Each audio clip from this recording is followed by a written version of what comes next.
don't bore me. Neil, I never knew that Jeff Rimmer was your good buddy. I know Rimmer. Who the hell said that? Who told you that? The Beast. He's full of crap. Oh, he's got cannon. Listen, is that Barnaby Jones? That's Barnaby Jones. Remember watching? Tell the Beast he's talking ancient history, okay? Remember Beast? Would you not, Belch? I'm so sorry. I can't. You're not up to date. You haven't got any clue what you're talking about. In fact, the Beast ought to elope with that last guy that just called. How was you're kissing Neil's ass, okay? How was your day off yesterday, Neil?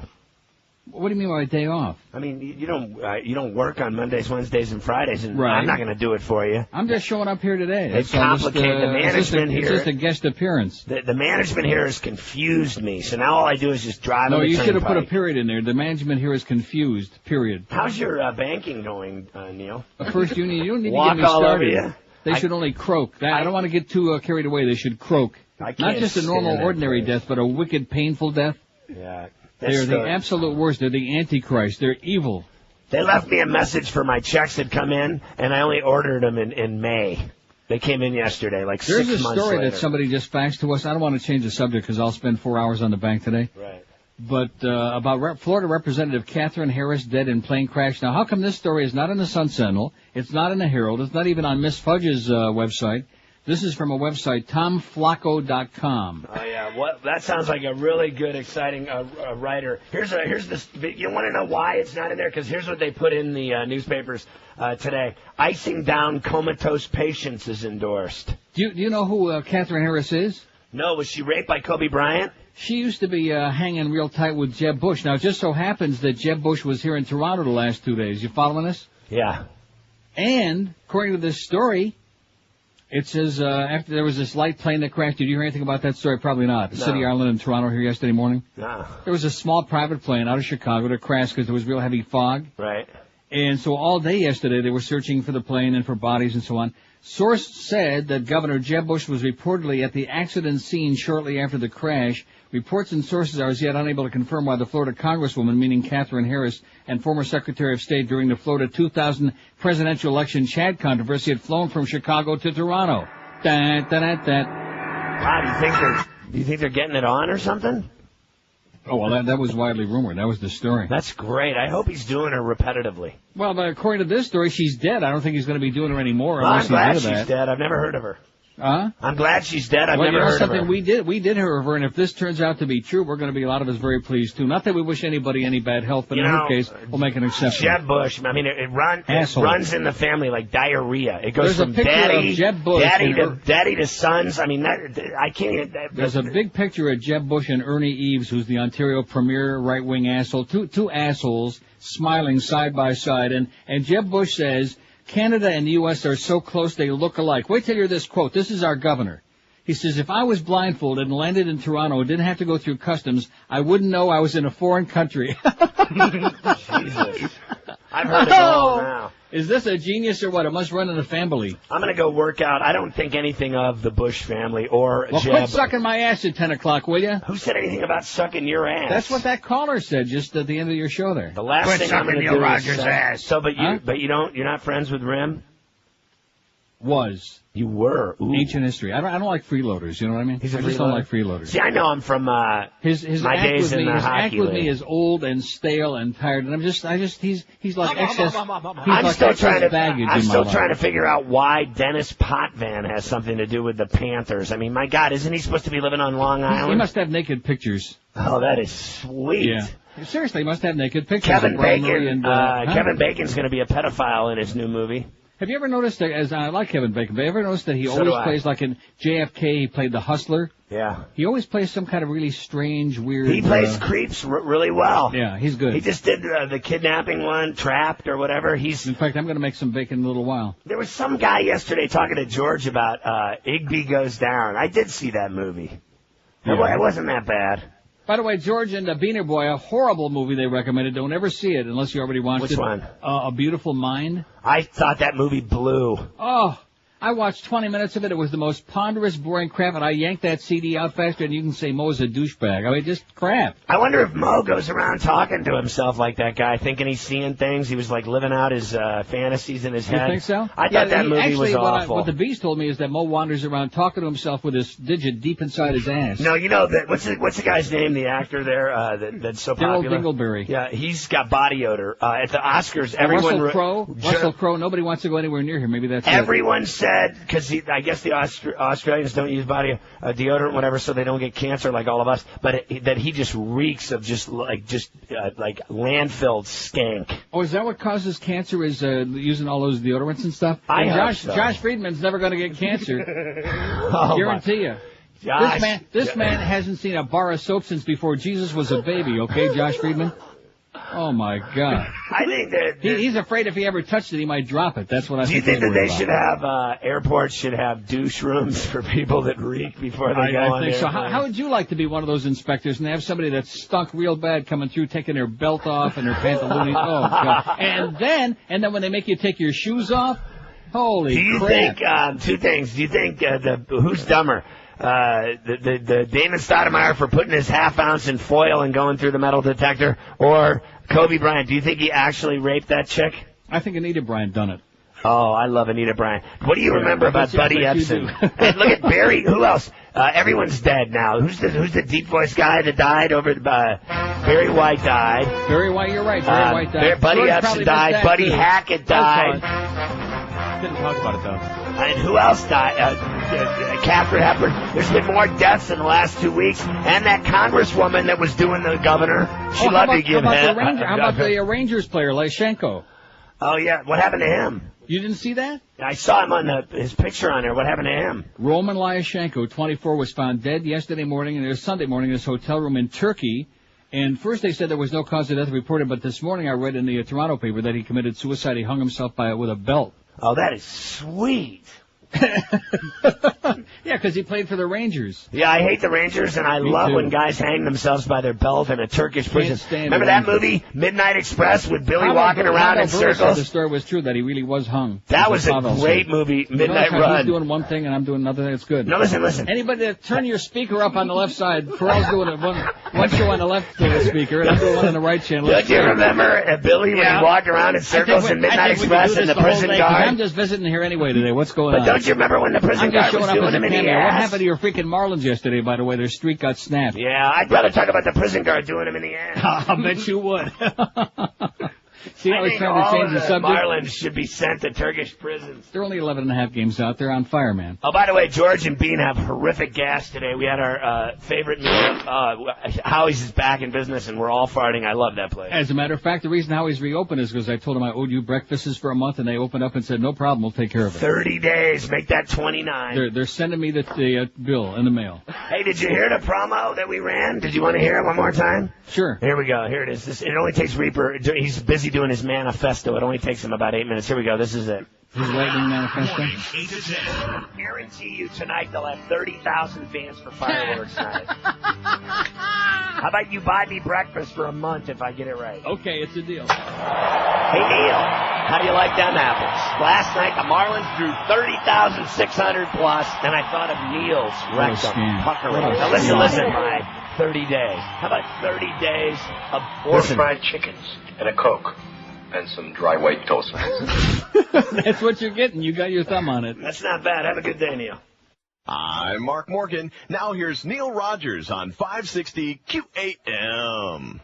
And now it's the continuing episodes of Beaver and Butthead. That's cool. Look, I'm stroking my wiener. Yeah. I know that feeling. Yeah, I'll bet you feel pretty good, huh, Beav? Well, sure. Tune in next episode when Butthead hangs out with Beaver's mom. Did you fart? Yes, I did. Smells nice, too. Okay, I'm reaching back here. Don't go into a panic. I'm reaching back for this inane story that you're faxing me. Why did you fax this to me? Oh, just because. About Medicaid coverage for circumcision. Yeah, whatever. Oh, this is boring. I got too much stuff, and plus Pharrell just killed the first 6 minutes of the show anyway. I mean, it's time for a break right now. It's almost time for a break right now. You're right. Quit sucking Neil's ass, Scott. Quit sucking up to Neil. So I don't know if this story is true or not. We're going to have to get because I don't know anything about this website, tomflacco.com. We've never heard of it. But somebody faxed this to us, and if it really is true, because I do know the story about the plane crash because it was on the news here all day yesterday. It was heavy fog yesterday morning in Toronto, and there was a small plane out of Chicago that disappeared, and then they discovered it crashed into Lake Ontario, and they were searching all day. But in none of the stories, the Toronto Star or any of the stories, does mention Katherine Harris. But I will read this story, and we got to get a second, we got to get verification on this. Right. But the big headline says, Florida Representative Katherine Harris dead in plane crash. According to a source who refused to be named in this story, Florida Congresswoman Katherine Harris died yesterday morning in a light plane crash in foggy conditions near Toronto's Island Airport around 10 a.m. Reports and sources are as yet unable to confirm why the Florida Congresswoman and former Secretary of State during Florida's 2000 presidential election controversy had flown from Chicago to Toronto. However, the source also said that Governor Jeb Bush was reportedly at the accident scene shortly after the crash, and of course he was here the last 2 days. Our internet search confirmed that there was a crash yesterday morning in the Toronto Islands at about 9:57 a.m. and that there's currently a search, well, this was yesterday, and recovery being conducted according to a Toronto Globe and Mail report at 4:51 yesterday afternoon. How also we all confirmed there was activity in Harris's Washington, D.C. congressional office at least until midnight last night on the Monday of a long 4th of July holiday weekend when Congress was not even in session. The doomed plane was a small private Beechcraft piloted by an unidentified American, according to Constable Mike Hales of the Toronto Marine Unit. Speaking at a press conference yesterday afternoon, Hales said, yada, yada, yada, plane held 7 people, including pilot and 6 passengers. And it goes on about how they tried to confirm it with Harris's office. It says that, curiously, at least one person was working quite late in Harris's congressional office last evening as their call-seeking comment was answered at 10:35 p.m. Most strangely, the female who answered the phone did not additionally identify that we'd even reached the office of a U.S. Congresswoman, as would be the normal procedure, thus indicating that the woman was likely not a member of Harris's regular staff. So we asked again whether it was her office. Yeah, it is, the woman said softly. Whereupon we asked her to confirm or deny that Katherine Harris died in a plane crash yesterday morning. The woman somberly told this reporter, no comment, we're busy, goodbye, hanging up the phone at around 10:36 last night. We called back again around midnight. The same woman answered the phone. We again asked whether Representative Harris had died in a plane crash in the morning. The woman said, I only answered the phone thinking you were somebody else. I don't have the authority to answer that question. Goodbye. She said, hang up the phone around midnight. How do you like that? Sounds really suspicious to me. What the hell was Katherine Harris coming here to Toronto for while Jeb was in town for 2 days, huh? One can only wonder. It's enough to send Columba off another one of those wild shopping sprees. Pretty bizarre. Okay, we got a lot of stuff. We got the Marlin game coming up at 1:45. Oh! Let's hear it. So we got a short show today. Damn it. Yeah. What a bad break. 10:13. We'll get to yesterday's poll results. George, of course, as usual, taking one of his typical polls. And we got that Hillary, short paragraph today from Hillary. A lot of stuff on the plate. Heavy-duty plate. You know, when the time comes to have your carpets cleaned, the name you want to be remembering is Dry Concepts. Over the years, they've done a wonderful job for yours truly, and for everybody else that I know, quite frankly. Dry Concepts, the #1 carpet cleaning company for over 20 years, and the only carpet cleaning company that dry cleans your carpets. It's an exclusive patented method that makes your carpets look just like brand new. And now Dry Concepts offers you an opportunity to save 15% on your next carpet cleaning.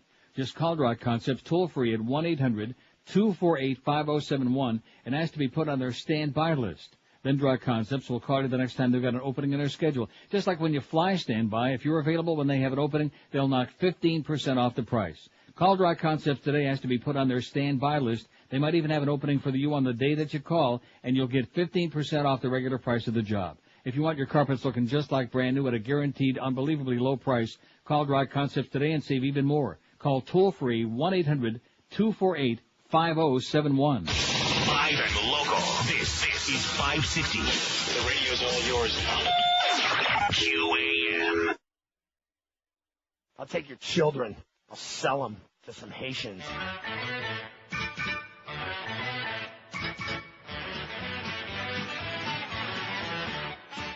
New York is where she wants to go to satisfy her big ego. She can have the Bronx and my Marinette. My term's over, so I should not give a crap. I want New York to be all mine one day. I hear that Fordham Road's the great white way. I want wants more exotic food to eat. From the street vendors who sell those potato things. Look, Asian whores. Shrink wrap stores. I like Arkansas. What for? I want a divorce. I want all of New York. I'm a carpet-bagging stank. Okay, let's take a look at Hillary's book, Living History, Hillary Rodham Clinton. Here's today's paragraph. Very short, painless. My mother found some relief from the oppressive conditions of Emma's house in the outdoors. She ran through the orange groves that searched for miles in the San Gabriel Valley, losing herself in the scent of fruit ripening in the sun. At night, she escaped into her book. She was an excellent student whose teachers encouraged her reading and writing. That's the end of today's paragraph, today's excerpt, the scintillating expert from Hillary's best-selling book, Living History. Crap.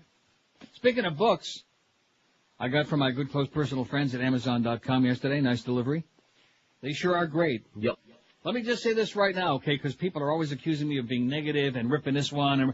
If somebody is good, I'll be the first one to scream their praises. Amazon.com is sensational. Instead of, schlepping around to a dozen different bookstores and looking for a book that I know I'm not going to find here anyway, I ordered it from them, my first order. And once you place the first order online with them, you don't have to repeat all the information because it's locked in. Betrayal, the Crisis in the Catholic Church by the investigative staff of the Boston Globe. Actually, that's a book I ought to be reading from on the air every day, Yes, please. Yeah. As opposed to that Hillary crap. Ugh. I just mentioned that in passing. So anyway, the thing shows up, nice in a nice box. And there it is. Took just a couple of days and I had it. Bada bing. Here's the poll that George took yesterday. I'm kind of embarrassed. What's up your ass? Oh, rectum. See, there he goes again with an ass stuff. Mm-hmm. I mean, the first show right out of the box I didn't want on our to summer disappoint. schedule, Right. he doesn't waste any time. He gets right into your ass with like a little periscope. What's up your ass? We had 1,027 votes, so must have a lot of busy asses out there. Asshole drivers, 315 of you said that. Schmidt, 248 have Schmidt up their ass. Well, that's good. That's probably a good sign. Now, that indicates they've been eating lately. That's good. George, 91. Almost 9% they got George up their ass. I get around. Spam, 81. Other people's cell phones, 56. Lifeless locals, 51. My mate, 41. My boss, 40. Now, see, our boss ain't up our ass because we never see him, which is good. Even if I'm there, we rarely see him. PETA, 38. We got another PETA story today about Kentucky Fried. PETA. Oh, they suck. You're crazy people, all you PETA people. PETA. I mean, I love animals to a point, but you people are like insane. You need to be institutionalized. My bank, 22 votes. Absolutely correct, sir. That was my vote. God. See, it isn't just plain ordinary pedestrian Wachovia anymore. Now it's First Union Wachovia, which is like the Antichrist, has just taken over my bank.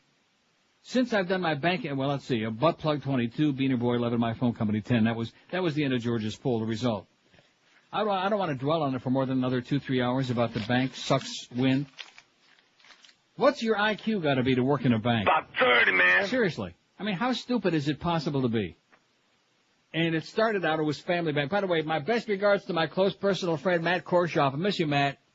Called me on the air one day several years ago, offered me the services of Family Bank, kitty corner right from where I live. It was great. He used to take care of everything for me. Even used to call in my federal tax deposits, everything. Gave me like friendly personal service with a smile. Then, all of a sudden, he left, and Family Bank changed a little bit. Then, all of it, before you know it, it became Republic Security Bank. That wasn't too bad. It wasn't great. It wasn't too bad. They'd screw up your account maybe like once or twice a year at tops. Then, all of a sudden, before you know, while you're sleeping, you wake up in the morning, and Republic Security Bank just became Wachovia Money Bank. They suck. And you go into the bank, or you go through the drive-thru, and other than my friend Carol, I miss you, Carol, other than her, you see people you never saw before and you never want to see again. With an IQ of About 30, man. And they just keep screwing up your account and like putting holds on your account, doing all of these bizarre things that they've agreed that they're not going to do, and just screwing up your life. Well, then all of a sudden one day, and I don't know what day that was, it becomes not just plain ordinary Wachovia Bank anymore, but now it's Republic Security. And I mean, what is it? First Union. First Union. Could that be the same First Union as in First Union Securities and Mitch Hirsch? Sure. Yeah, that's what it sounds like to me. So we know what they're all about. They're crap.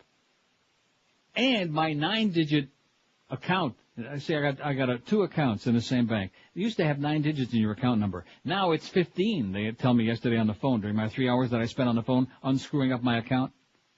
Now it's 15 digits. You know what that means when they tell you that? That means that you used to be just a number. Now you're a much smaller number. Right. Used to be just another number to us. Now you're like a little teeny tiny. And this is what's happening in the USA, boys and girls. This is not just every radio and TV station owned by the same couple of companies. Every goddamn bank, every supermarket, everything you know, everything you buy, everything you need is owned by the same bunch of grave robbers. Every pill that you have to take, everything, your whole life is owned by about a half a dozen goddamn companies, including those Nazis at Walmart. So that's what you got. You got a bunch of incompetent assholes who don't really care about you. They put a hold on my check again in my last deposit, and it took them about 10 days to finally decide to contact me and let them know that they had bounced the check I wrote to myself. They bounced my federal income tax deposit. They set off a chain of events. I go to my ATM on Saturday morning here, to my nearby next-door ATM. I stick my card in there, and it goes like that. It starts laughing at me like that. I hear giggling sounds. Your financial institution declines because you're overdrawn in your account. Well, I'm overdrawn in my account because they put a hold on my goddamn deposit. So I can't get any cash out of the ATM over the weekend. They've screwed up my whole goddamn life. So I had a real pleasant July 4th holiday weekend. And about 3 pleasant hours on the phone yesterday talking to a bunch of imbeciles, morons. Oh, but if you call our 1-800 number, they can handle it. See, the reason she was dumping me off to call our 1-800 number with somebody who's probably in Poughkeepsie or somewhere who doesn't have any idea who I am, is because I find out later that this bitch over there, she had a line of people at her desk with the same complaints that I was making. She was just trying to get me off the phone. So all I want to say to you is watch over yourself, okay? Because if you're with First Union Wachovia Bank, man, you got real tourists. If it hasn't happened yet, it will. It will. Just a matter of time. Not a question of if, it's a question of when. Because they're incompetent and they don't give a crap. They could care less.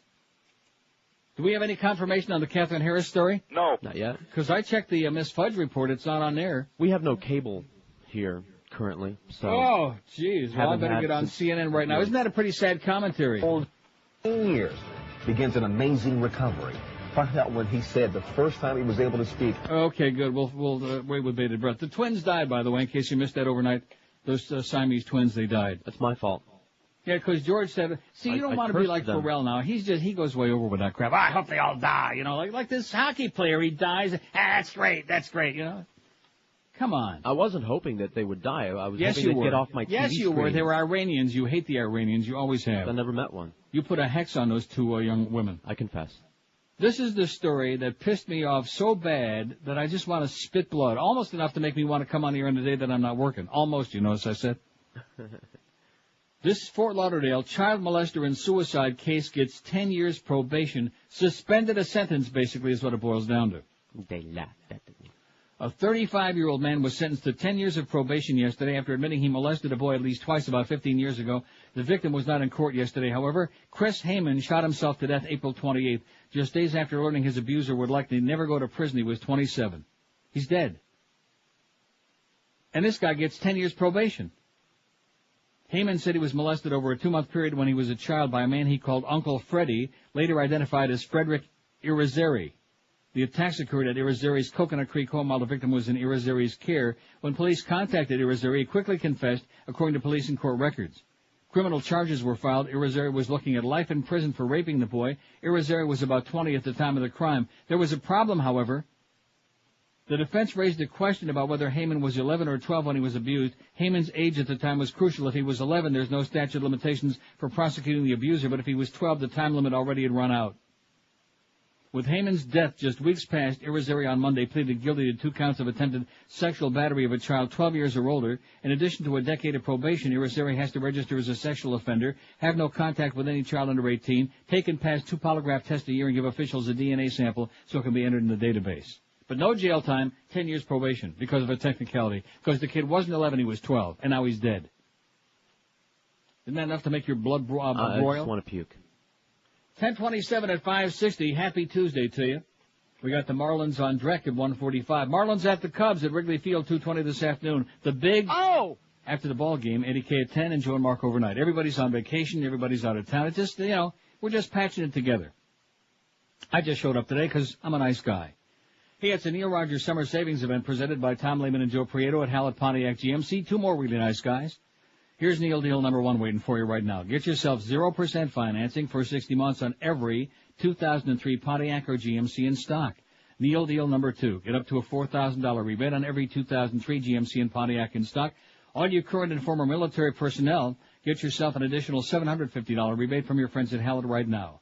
Neil Deal number 3, lease the new 2004 Grand Prix GT1 for as little as $289 a month. It's a 36-month lease. Talk to our friends at Hallett for all the details. And also right now at Hallett, you can still test drive a vehicle for 24 hours. You can take it home, take it to work, take it to your massage parlor, have a great time with it. Don't leave anything in the back seat. And as always, check out Hallett's great selection of pre-owned vehicles. If you've been turned down by other dealers because you have marginal credit, it's not a problem at Hallett. They'll cut you a deal. Hallett Pontiac, GMC, 13401 South Dixie Highway. That's US 1, across from the Falls, open every day, 7 days a week. If you want more info on these great Neil deals, call the toll-free hotline, 1-888-534-4211. That's 1-888-534-4211. Don't forget all Neil deals, subject to credit approval. See our friends at Hallett for details. Once you do some car shopping over there, you'll agree with the rest of the world that at Hallett Pontiac GMC, they are professional grade.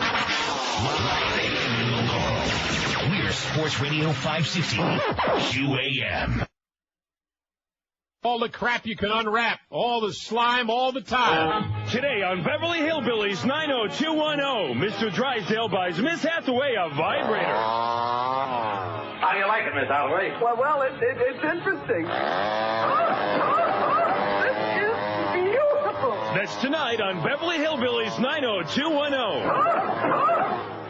So I just read the entire story about the plane crash, the light plane that crashed yesterday morning here. Yeah, did you also read the facts I just sent? No, because it didn't come over yet. Okay. And it said? It's just an internet rumor. I'm sorry, it's just an internet rumor. I see. Well, it must be a little bit more than that, because this story is very, very lengthy. Who the hell ever heard of TomFlacco.com? Not me.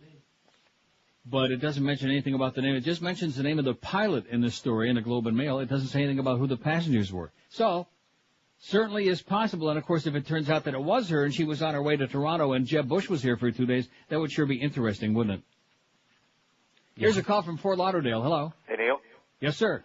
Katherine Harris is sitting in the audience in C-SPAN right now. Yeah. So she's not dead. Maybe they got her propped up. No, this is live. They're giving out distinguished, awards. But they keep spanning the audience, and she's sitting way over in the far right. So she's alive as well. Are you sure it's not a stunt double? Thanks for the good news, pal. Like I said, thanks for the bad news. So, what did I tell you when you sent me this? I said I was very skeptical, but why not go with it? Sure, just in case. And then we cross our fingers and hope that maybe it was true. That's a bad thing to say, but I really do, I wish. Nothing but the worst. Bitch. So evidently it's another one of those internet rumors, like you said, and of course this website is marginal at best. Who the hell ever heard of it? Which is why we can't find it anyplace else, because evidently it didn't happen. Evidently. NBC just called the station to tell us that it was a fake. The story's a fake. Okay, well, just don't get so breathless, okay? But it was very exciting for a couple of months, wasn't it? Yeah. What do you mean NBC just called the station? Zach just came running in here to tell us that NBC called the studio to tell us that it was Hey, by the way, all you assholes at NBC, aren't you embarrassed that MSNBC had to fire Michael Savage after putting him on there in the first place? Isn't that pretty embarrassing? Yeah. Probably the peacock has got its tail between its legs. MSNBC yesterday fired that right-wing fascist Michael Savage for anti-gay comments. The popular radio talk show host who did a weekend TV show for the Desperate cable channel referred to an unidentified caller to his show Saturday as a sodomite and said he should get AIDS and die. His comments were extremely inappropriate, and the decision was an easy one. MSNBC spokesman Jeremy Gaines said there was no immediate comment from Savage, according to a spokesman at his office in California. The brash, tough-talking Savage is one of radio's hottest jocks, it says here. His Paul Revere Society advocates closing borders, deporting illegal immigrants, mandating health tests for immigrants, and eliminating entitlement programs. The televised version of the Savage Nation began March 8th, despite the protests of such anti groups as the Gay and Lesbian Alliance Against Defamation. Aired at 5 p.m. on Saturday, Savage didn't translate into a TV hit. He increased the ratings for the time slot marginally, according to MSNBC. In other words, they probably went from a 0.1 to a 0.2 or something like that. Nothing. The incident that resulted in his firing began innocently enough. Savage was taking viewer phone calls about the airline horror stories, and a male caller began talking about smoking in the bathroom. Half an hour into the flight, I need to suggest that Don and Mike take your something, the caller said before he was cut off and his words became unintelligible. Do you know what I think the caller said? Don and Mike, blow. So you're one of those sodomites. Are you a sodomite, Savage asked? The caller replied, yes, I am. Oh, you're one of the sodomites, Savage said. You should only get AIDS and die, you pig. How's that? Why don't you see if you can sue me, you pig? You've got nothing better than to put me down, you piece of garbage. You got nothing to do today, so go eat a sausage and choke on it. Oh. He asked another phone caller who didn't have a nice night in the bathhouse who's angry at me today. These bums mean nothing to me, he said. Glad spokeswoman Kathy Harris said of Savage's firing, it's about time. The latest attack made the clearest case for why Savage has no place on any reputable news network. MSNBC witnessed firsthand exactly the kind of verbal assaults Glad's been warning them about for the past 5 months, and to their credit, they backed up their promises, told him accountable, and they fired his right-wing ass. As if it makes a difference. I mean, he, as far as TV was concerned, didn't even make a blip on a Richter scale. And you know who else doesn't make a blip on radio? I give up. Because I see that Glenn Garvin in the Herald has got this big glowing piece over the weekend about Bill O'Reilly and about how he's kicking ass on TV. He talks about his 3 million listeners nationwide on radio. You know how many there are in South Florida? About 30, man. Yeah, he doesn't even crack a 0. He doesn't make a .1 on a radio in South Florida. And since you're writing the column in the Herald and in South Florida, Glenn Garvin, you might want to mention that in there, but of course you wouldn't because it's obviously a puff piece. Sucking up to the right wing. Representative Katherine Harris is alive and well. Her office announced today in response to an Internet rumor to the contrary. Jennifer Platt in the Congresswoman's office said Harris arrived in her Washington office yesterday afternoon following the July 4th break. A website is claiming Harris was killed in a plane crash in Canada. Harris is author of The Center of the Storm, published by WND Books, which tells how she dealt with the controversy surrounding the 2000 presidential election and the part she played when she was Florida Secretary of State and sucking Jeb Bush's butt, or whatever she was sucking on. How do you like that? She's still alive. We thought we had some really exciting news there to start today. It turns out to be a hoax. Oh, well. That's okay. It was exciting. It's the dog days of summer. We need a little bit of excitement, whether it's true or not. Here's West Palm Beach. Hello. Hey, I was going to say, she either knew too much or she blew too much. Yeah. Or maybe not enough. Okay. Well, no, he waited a long time for that, you know? Yeah. 567-0560, pound 560 on the AT&T and Verizon line. We've got a lot of dead people to get into here today. Here's our poll question today, and you can help us out because we got to add to this. And the reason I'm doing this is because, number one, dykes are definitely in, and number two, I always do this with guys. You know, which of the male celebrities you think is probably most likely gay? And then we give some real questionable ones like Ricky Martin, things like that. Right. Which of these female celebrities do you most strongly believe is a dyke? J-Lo, Mariah Carey, Britney Spears. Now, I don't think Britney will get a lot of votes, but there's some, you know, that whole Justin Tinkerbell thing, you know. Yeah, I'm dreaming. It made you really wonder. Britney Spears. Jamie Lee Curtis, as in they don't come much more macho than Jamie Lee. Anna Cornajolia, although George denies it like crazy. And Hillary Clinton, although, I don't know, Hillary's not a celebrity, but we'll put her on her anyway. Just for, well, she's an author now. Oh, she's an author. That makes her a celebrity. That's the list we got so far. Which of these female celebrities, and please don't waste our time with Rosie O'Donnell, who's out of the closet, or with somebody who's Ellen DeGeneres, who's out of the closet. That's not the question. Because you know they'll do that. Yeah. What do you think about Rosie? Which of these female celebrities do you most strongly believe is a dyke? Because dykes are definitely in. All right. These are the days for dykes. J-Lo, Mariah Carey, Britney Spears, Jamie Lee Curtis, Anna Kournikova, or Hillary Clinton, and the list will continue.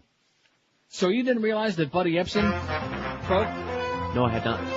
Shame on you. See, that's one story we got right on the show last week. We mentioned that he had been hospitalized. And, of course, when you're 95 and you go in a big house, you generally don't come out, right? Right. He didn't come out. Well, he came out, but not alive. 95 is old enough. Buddy, speaking of 95 is old enough, my mother had her 90th birthday on Saturday. And I sent over personal delivery, a beautiful card with a nice big fat birthday check in it. I call her on Saturday morning. You're the only one I haven't got a birthday card from you. Yeah. Why every year the same embarrassment? Okay. Do I ever fail to have a birthday card on her birthday? No. I was going to say bitch, but I better not. On her birthday, no. So every Mother's Day and her birthday, July 5th, so they come pretty close together as a nice big fat check. And they might actually clear it while Wachovia money gets my account straightened out, Ma. Maybe not. You're the only one didn't send me a card. I got one from your brother and one from your aunt and one from your mama. And yeah.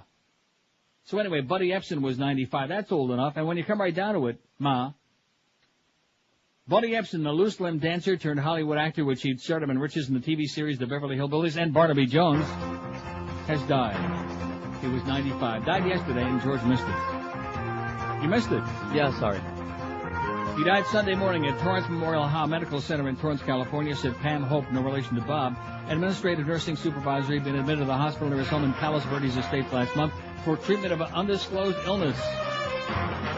You know, that always cracks me up. People say, oh, gee, well, I wonder what he died of. He was 95, like maybe old age, right. You think? You think that might be it? Yeah, something like that. Something gave out. Uh-huh. Something just kind of like fell apart. 10:41, 19 before 11 at 560 WQAM. Don't forget that Marlin game coming up this afternoon, 1:45. Oh! We get a 15-minute reprieve today because it's the summer months. We giving tickets away for it? I beg your pardon? Are we going to give tickets away? Oh, yeah, for the we're going to give tickets away to listen to the Marlin Cub game today. So everybody call in, we'll give you some free tickets to listen. So Katherine Harris is still alive, and I don't apologize because I said right off the bat it looked like a really bogus story to me, right. But nevertheless it was there.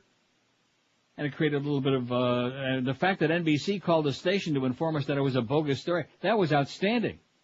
That was sensational. We love our friends at NBC. Do we have any besides Joe Rose? No. 10:42 at 5. I don't think we do. At 560 WQAM. You know, hurricane season is definitely in South Florida right now. Before a storm hits, every year you put up shutters to protect the windows and doors of your home. But what about the roof of your house? The Somay Paint Factory makes roof mastic, a roof coating that can help you hurricane-proof your roof. Somay's roof mastic saved hundreds and hundreds of roofs during Hurricane Andrew, while unprotected roofs were peeling off and flying right down the road. Somay also has waterproof coatings for every kind of roof ever made. Call the Somay Paint Factory at 305-633-6333. The Somay Paint Factory is the oldest quality paint and waterproof coating manufacturer in Florida. Somay will save you money because they eliminate the middleman markups. They sell to everybody at wholesale prices that are 60% lower than what you'd pay for national brands at retail stores. So this year, protect your home and property from South Florida's brutal tropical climate with the best paints and waterproof coatings at the best prices. Call the Somay Paint Factory or find them on the web at Somay.com. You save a ton of cash when you buy direct from the Somay Paint Factory, S-O-M-A-Y. Be sure and tell them that old Neil told you to call 305-633-6333. Live and local. This is Sports Radio 560 QAM.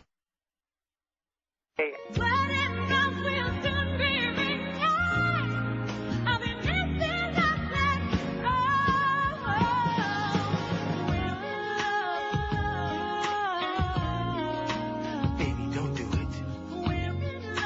Call it all off. What? J-Lo, don't do it. It's such a thrill to get married, but people want me to be wary. They're just jealous of my fella. Shut up, I won't hear what they're telling. I can't believe you want to marry Ben Affleck. Ain't you had enough of writing alimony checks? Or don't you know that Ben Affleck's so flaming? Hold on, baby, he's already married to Matt Damon. Well, he's honky, my love honky, so just leave us alone, 'cause we're good. About him I am not, yeah, we're good. He loves me and my butt was so good. I won't sign a prenup, 'cause he makes more than me, right? Ben's the guy and I'm so glad. Ben's a real dud girl, just another Chris Judd. Shut your mouth, you're making me mad. Just like his movies, this marriage will be bad. But I don't wanna be alone. He's a spoiled kid from Boston, just leave that boy alone. Now we both want to get hit. It'll work on just fine until Oh, the second yeah. one hits you, yeah. 10:49 at 560 WQM. 15 votes. The new poll is up. Which of these female celebrities do you most strongly believe is a dyke? Hillary Clinton's got 8. Jamie Lee Curtis. Now look at it. It says Lamey Lee Curtis. Did he do that on purpose, or is that supposed to be a joke? I'm sure it's type O. Come on, let's get with it, Eric. Okay, I realize it's the holidays. You probably had a really brutal July 4th holiday weekend of eating and stuffing your face and eating. Let's get it right. Jamie Lee Curtis has 3. He's got a Lamey Lee Curtis. That's pretty weak. J-Lo's got a pair I voted for. Mariah Carey's got 2. None for Britney and none for Anna Kournikova. Oh, brother. You guys are just so far out of it. It's embarrassing to me. They just don't get it. That's okay. Except for an allergy to, I guess, bad news in at Wimbledon in the final. Mark Philippoussis got beat. Well, I don't care about tennis, but he sure as hell still looks good. Anyway, except for an allergy to aluminum paint, he would have been, this is Buddy Epson.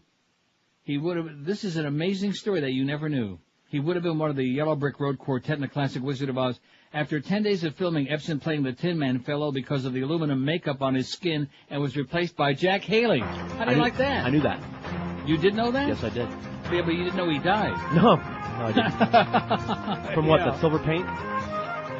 Could have been. It could have been like lead poisoning. It just was slow acting. You think? That could See, be. I've got a clue for you. Here's a little tip. When you do the crossover at 10 o'clock with Pharrell all summer, just keep talking. 'Cause he's got a ramble. Yeah, and that worked like a charm this morning. He's talking and I'm talking, and out of the right channel they're hearing one story, and they're hearing another totally different topic out of the other channel. It's great. It's like 2 radio shows for the price of one. It's like hearing 2 shows for the price of one. You want some free tickets to that Cub Marlin game today? No. Come on, free tickets to listen at 145. No. Let me say this again, because people might have not heard it because he was talking over me. Rangers center Roman Lyashenko, I never heard of him, 24, was found dead Sunday morning in his hotel room in Turkey. No cause of death reported, but this morning's Toronto Star says, or somewhere I read, that they believe it was a suicide and that he hung himself with a belt. How do you hang yourself with a belt? Here, I'll show you. Oh. You put the one end through the loop, right? But you don't put that little, the little tang through any of the holes. And then you put the loop around your neck and you tie it off to a pipe or something, and then you jump off the chair. Oh. Lyashenko was acquired by the Rangers March 12, 2002, along with Martin Ruchinski from Dallas Stars. Lyashenko played the final 15 games of that season with the Rangers, 2 more last season. Yada, yada, yada. He played most of the last year with Hartford in the AHL. The Rangers organization is shocked and deeply saddened, said President Coach Glenn Sather in a statement issued today. He played 138 career NHL games with the Stars and Rangers, scoring 14 goals, 9 assists. Like so many others lately, he's dead.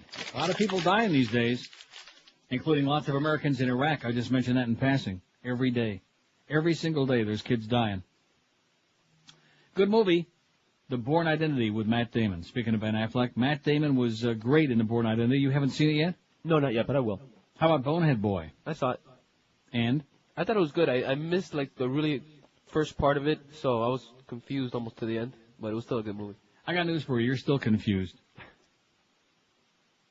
But I thought it was very good, and he certainly, that was his best role, I would say. I mean, he was like really, they butched him up, and he was pretty damn good. Looked good, too. Nice going, Matt. Bad movie, like I said. Awful movie, and you both ought to hang your heads in shame. I mean, it wasn't bad enough that somebody there gave me Bully. That was me. And Kids, and Gummo, and Harpo, and Groucho, and that crap. That wasn't bad enough.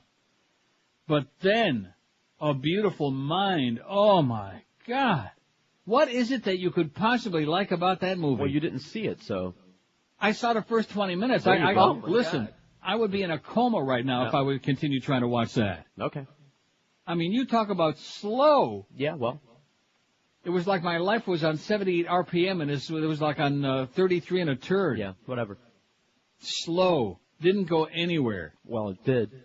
Well, I didn't have time to wait. You know what I'm saying? I was in a big hurry. That's fine. I'd rather wind up watching, which I did see, The Black Cat with Bela Lugosi and Boris Karloff. I watched that instead. It was on my Scream TV. That was good. And you saw it? Yes, I did, 100 years ago. Now, here's a movie. Well, guess what else I ordered? But you disappointed me this morning. I ordered Ed Wood on the VHS, which everybody says is great, because it's not out in DVD yet. I don't want to wait. Another order from Amazon.com. You see, when you do me right, I'll talk you up from now till the end of time. When you screw me over like First Union Wachovia Bank, I'll rip you an ass because you deserve it, because you suck. You suck. They should only rot at First Union Wachovia Bank. Oh, well, our policy is this and our policy is that. Yeah. They don't even know what the hell their policy is. They couldn't get it straight if you held a goddamn gun to their head. Oops. But anyway, Urban Legend with the lovely, what's his name, Jared Leto. I ordered that, and you said, it was okay. It's, Teen Slaughter movie. I saw the preview of it on one of these Scream TV, one of my networks that you don't get, and it looked pretty good. I mean, if you like that kind of thing, I mean, that's okay. I like that kind of thing. All right. It said, the review I read said it wasn't as good as Scream, but it was damn close. Scream was good. It was a hoot. Sure. Now, here's a movie, especially for all our Julios, all the About 30, man. 30 we got listening out there that you will really enjoy, and I think everybody else will, too. Now, maybe this is the movie that they keep calling on, and I don't think it was Mexican, though. It seemed to me like it was filmed in España. That's not the one they keep calling about, the one you see. Oh. It's from the year 2000, Kisses for Everyone. I've seen it before, but last night I saw it in its entirety. Dos. Espanol with English subtitles. Tres. And I'm not sure some of the words that might come up here and what I recorded from it, but... ¿Ya está? That's okay. The FCC don't speak Spanish. Oh, that's right. Es un trance hipnótico. But for this show, they might learn it. En la fase paradoxal de la hipnosis. La prueba del 9. Yeah. Well, he must have been watching a Beautiful Mind. And that's how he's nodding now. Is that Darth Vader? That was him. Ahora asomarán las resistencias que bloquean el pensamiento positivo. Pues pregúntale dónde guarda el dinero. Anyway, there was a lot of sex, real and imaginary, and there were a lot of hot young people and a bunch of sloppy hookers. And it was just a really cute, fun movie. It was nice. Sloppy hookers? Yeah. Your kind of movie. It's okay. Kisses for Everyone in Espanol with English subtitle. I'm just recommending. I enjoyed it a lot, okay? I liked it. You didn't like it? Oh, that's right. You haven't even seen it. So what the hell, you know, it's better. I'll guarantee you right now, in a sitting position, I'll guarantee it's better than A Beautiful Mind. Okay, I'll check it out. That was so freaking boring. Here's Coral Gables. Hello. Retire. Oh, Coral Gables, he said today. Sure gets around. But you sound like you're far away today, sir. You sound like you're fading off into the distance, like your life. Retire! Too much energy. It might be your last, asshole. How's the poll coming? Look at Swillery, man. She is pulling away, and we need some more suggestions for this poll. Hillary, 37. Jamie Lee Curtis, 13. Thanks for correcting the spelling, Eric. Slob. Anna Cornaholia, 4. Mariah Carey, 3. J-Lo, 2. And Brittany's got one. Brittany's got a big one, is what I'm hearing. I'll check it out. Brittany's got one somewhere. And a lot of people would like... Oh, those two twins, by the way, they died. My fault. Well, no, you put a hex on them. Everything was going along so well, and they were, breathlessly on all the news channels, even up here. They were telling us every incision, every thing that they were doing. And then I get up this morning, they died. See, it's their fault for inflicting it on me so much. What's the next big story? Because they died. 10:57 at 560 WQAM. Summertime in South Florida guarantees three things: heat, humidity, and hurricanes. Now, you can't control the weather, unfortunately, but you can control how you protect your home during hurricane season. The Hurricane Shutter and Window Shop provides the best hurricane protection under the sun. With just one easy call to the Hurricane Shutter and Window Shop, they'll be at your home the next day with a quote for hurricane shutters, windows, and doors customized and engineered specifically for you and your home. From panels, accordions, roll-up shutters, impact-resistant windows and doors, the Hurricane Shutter Window Shop will not be undersold. They'll beat any written legitimate quote because when you buy from these folks, you're buying direct from the manufacturer and wholesaler, too. Call the Hurricane Shutter and Window Shop toll-free, 1-800-538-0191. They also offer cash and carry for you do-it-yourself handyman. So if you're serious about hurricane protection customized and engineered specifically for you and your home, call these folks today. Call the Hurricane Shutter Window Shop toll-free, 1-800-538-0191. Tell them that Ancient Neil told you to call. 1-800-538-0191. Live and local. We're Sports Radio 560 QAM. Meridian's Dumb as Dirt. You see it? No, I'm looking now. Thanks a lot, Miss Fudge. It's a beautiful thing. Huge headline story right above Dick Gephardt's thing. He had a stint in Up and Win. They put one back in 'cause his heart is old. The doctors called it a heart event, but now we really know his heart is old. No matter what we're told. Yeah, Dick Cheney's got a heart that's old. Absolutely. Hope it don't explode. He makes decisions. He has the vision. He has the country under his control. While Bush is jogging, Dick's veins are clogging. And that's what happens when your heart is old. And it's full of holes. Yeah, Dick Cheney's got a heart that's old. And it's gonna blow. He'll keep on working till his heart is cold.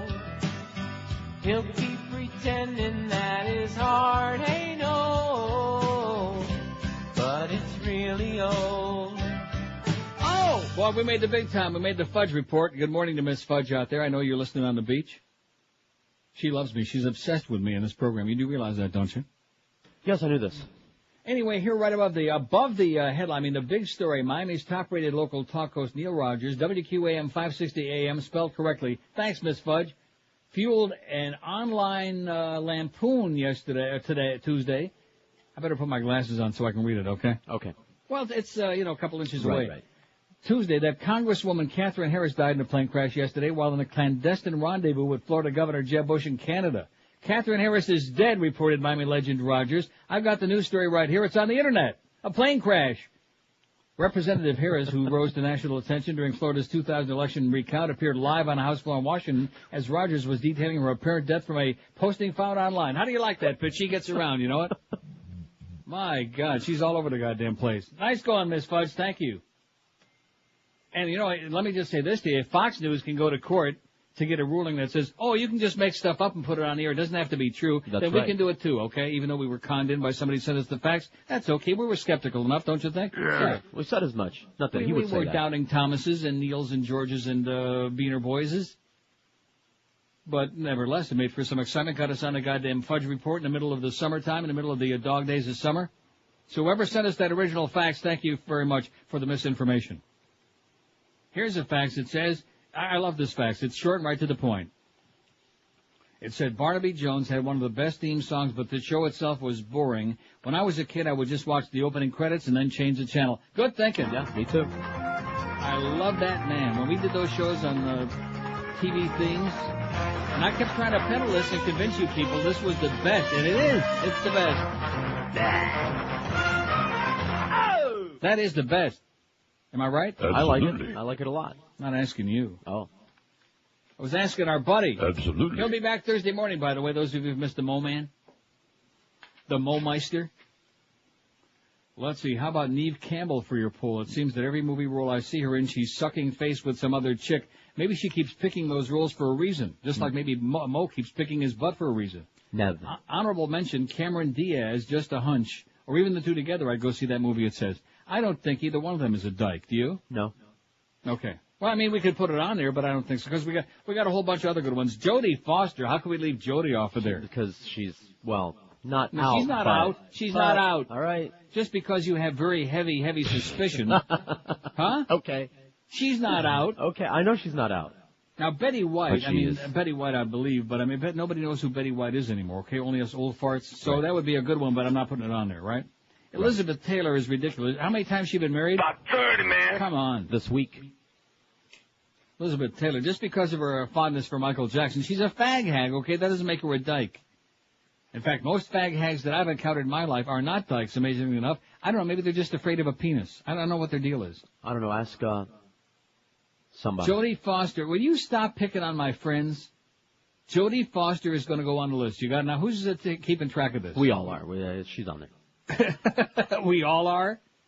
Because I don't want to push Beaner Boy, because he's obviously had a rough start to his day today. Anything you'd like to tell us about? Randy's great. I beg your pardon? Randy Moltash is great. That had nothing to do with this morning. I just hadn't said that on the air enough. Well, we know that. Randy Moltash is great. He helps all of my friends and me and everybody else. If you get a ticket, if you get some kind of a traffic problem, if you're irresponsible like Beaner Boy, call Randy Moltash at the Ticket Defense Team. He's the best in the world. Love you, Randy. Saved my ass. Yeah, believe me, it's going to take a lot more than him to save your ass. Jodie Foster, Jackie Johnson? I don't think so. Anybody I think Jackie she's married, but whatever. Well, that proves it to me. Yeah. But I don't, I mean, it's just, Janet Jackson. Now we're starting to get a little more to the meat of the matter. Get Janet on there. And Liza Minnelli. See, again, confusing. She's a fag hag. She's not a dyke. She's a fag hag. Just like her mother was. Okay, it runs in the family. Judy Garland, Liza Minnelli, Liz Taylor. They're fag hags. Don't you get it? No. Don't you understand it? No. God, they wouldn't know a fag hag from a glory hole. People are so out of touch, you know. Seriously, straight people, some of you are pretty nice, but you're so... Out of touch with faggery and proud of it. Out of touch with life. Okay. Glory holes aren't just for fags. I knew that'd get you. Well, if you were a little bit more creative, if you were one of those unisex turlets, just imagine what you could be doing in there. Anyway, how about Angelina Jolie? It says, Trish says she looks gay. Angelina Jolie, have you ever heard that? I know a lot of lesbian women really wish she was.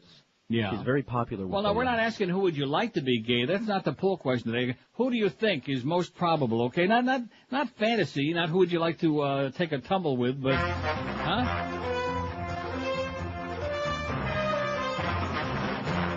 That would be like my saying, I think Ethan Hawke is gay. You know, it's just ridiculous.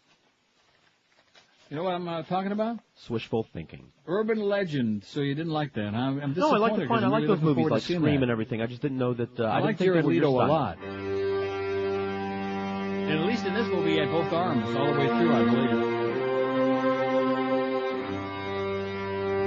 believe. So is somebody going to call us about that Kisses for Everyone movie? That was really cute. You know what I'm saying? No. I mean, it's not in the league with a lot of these other heavy movies we've talked about, but it was cute. It was enjoyable. You'd like it. I'll watch it.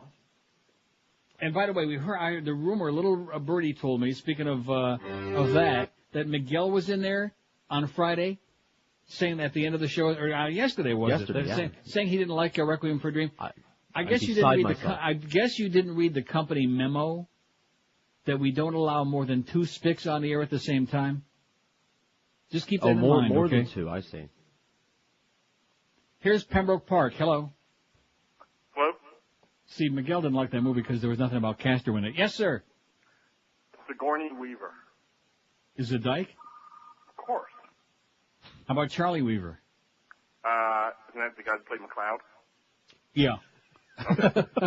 Yeah, him and Venus the Penis, yeah. Okay, we'll put her on there to make you happy. Put Sigourney Weaver on there, okay? She's a little alien to me.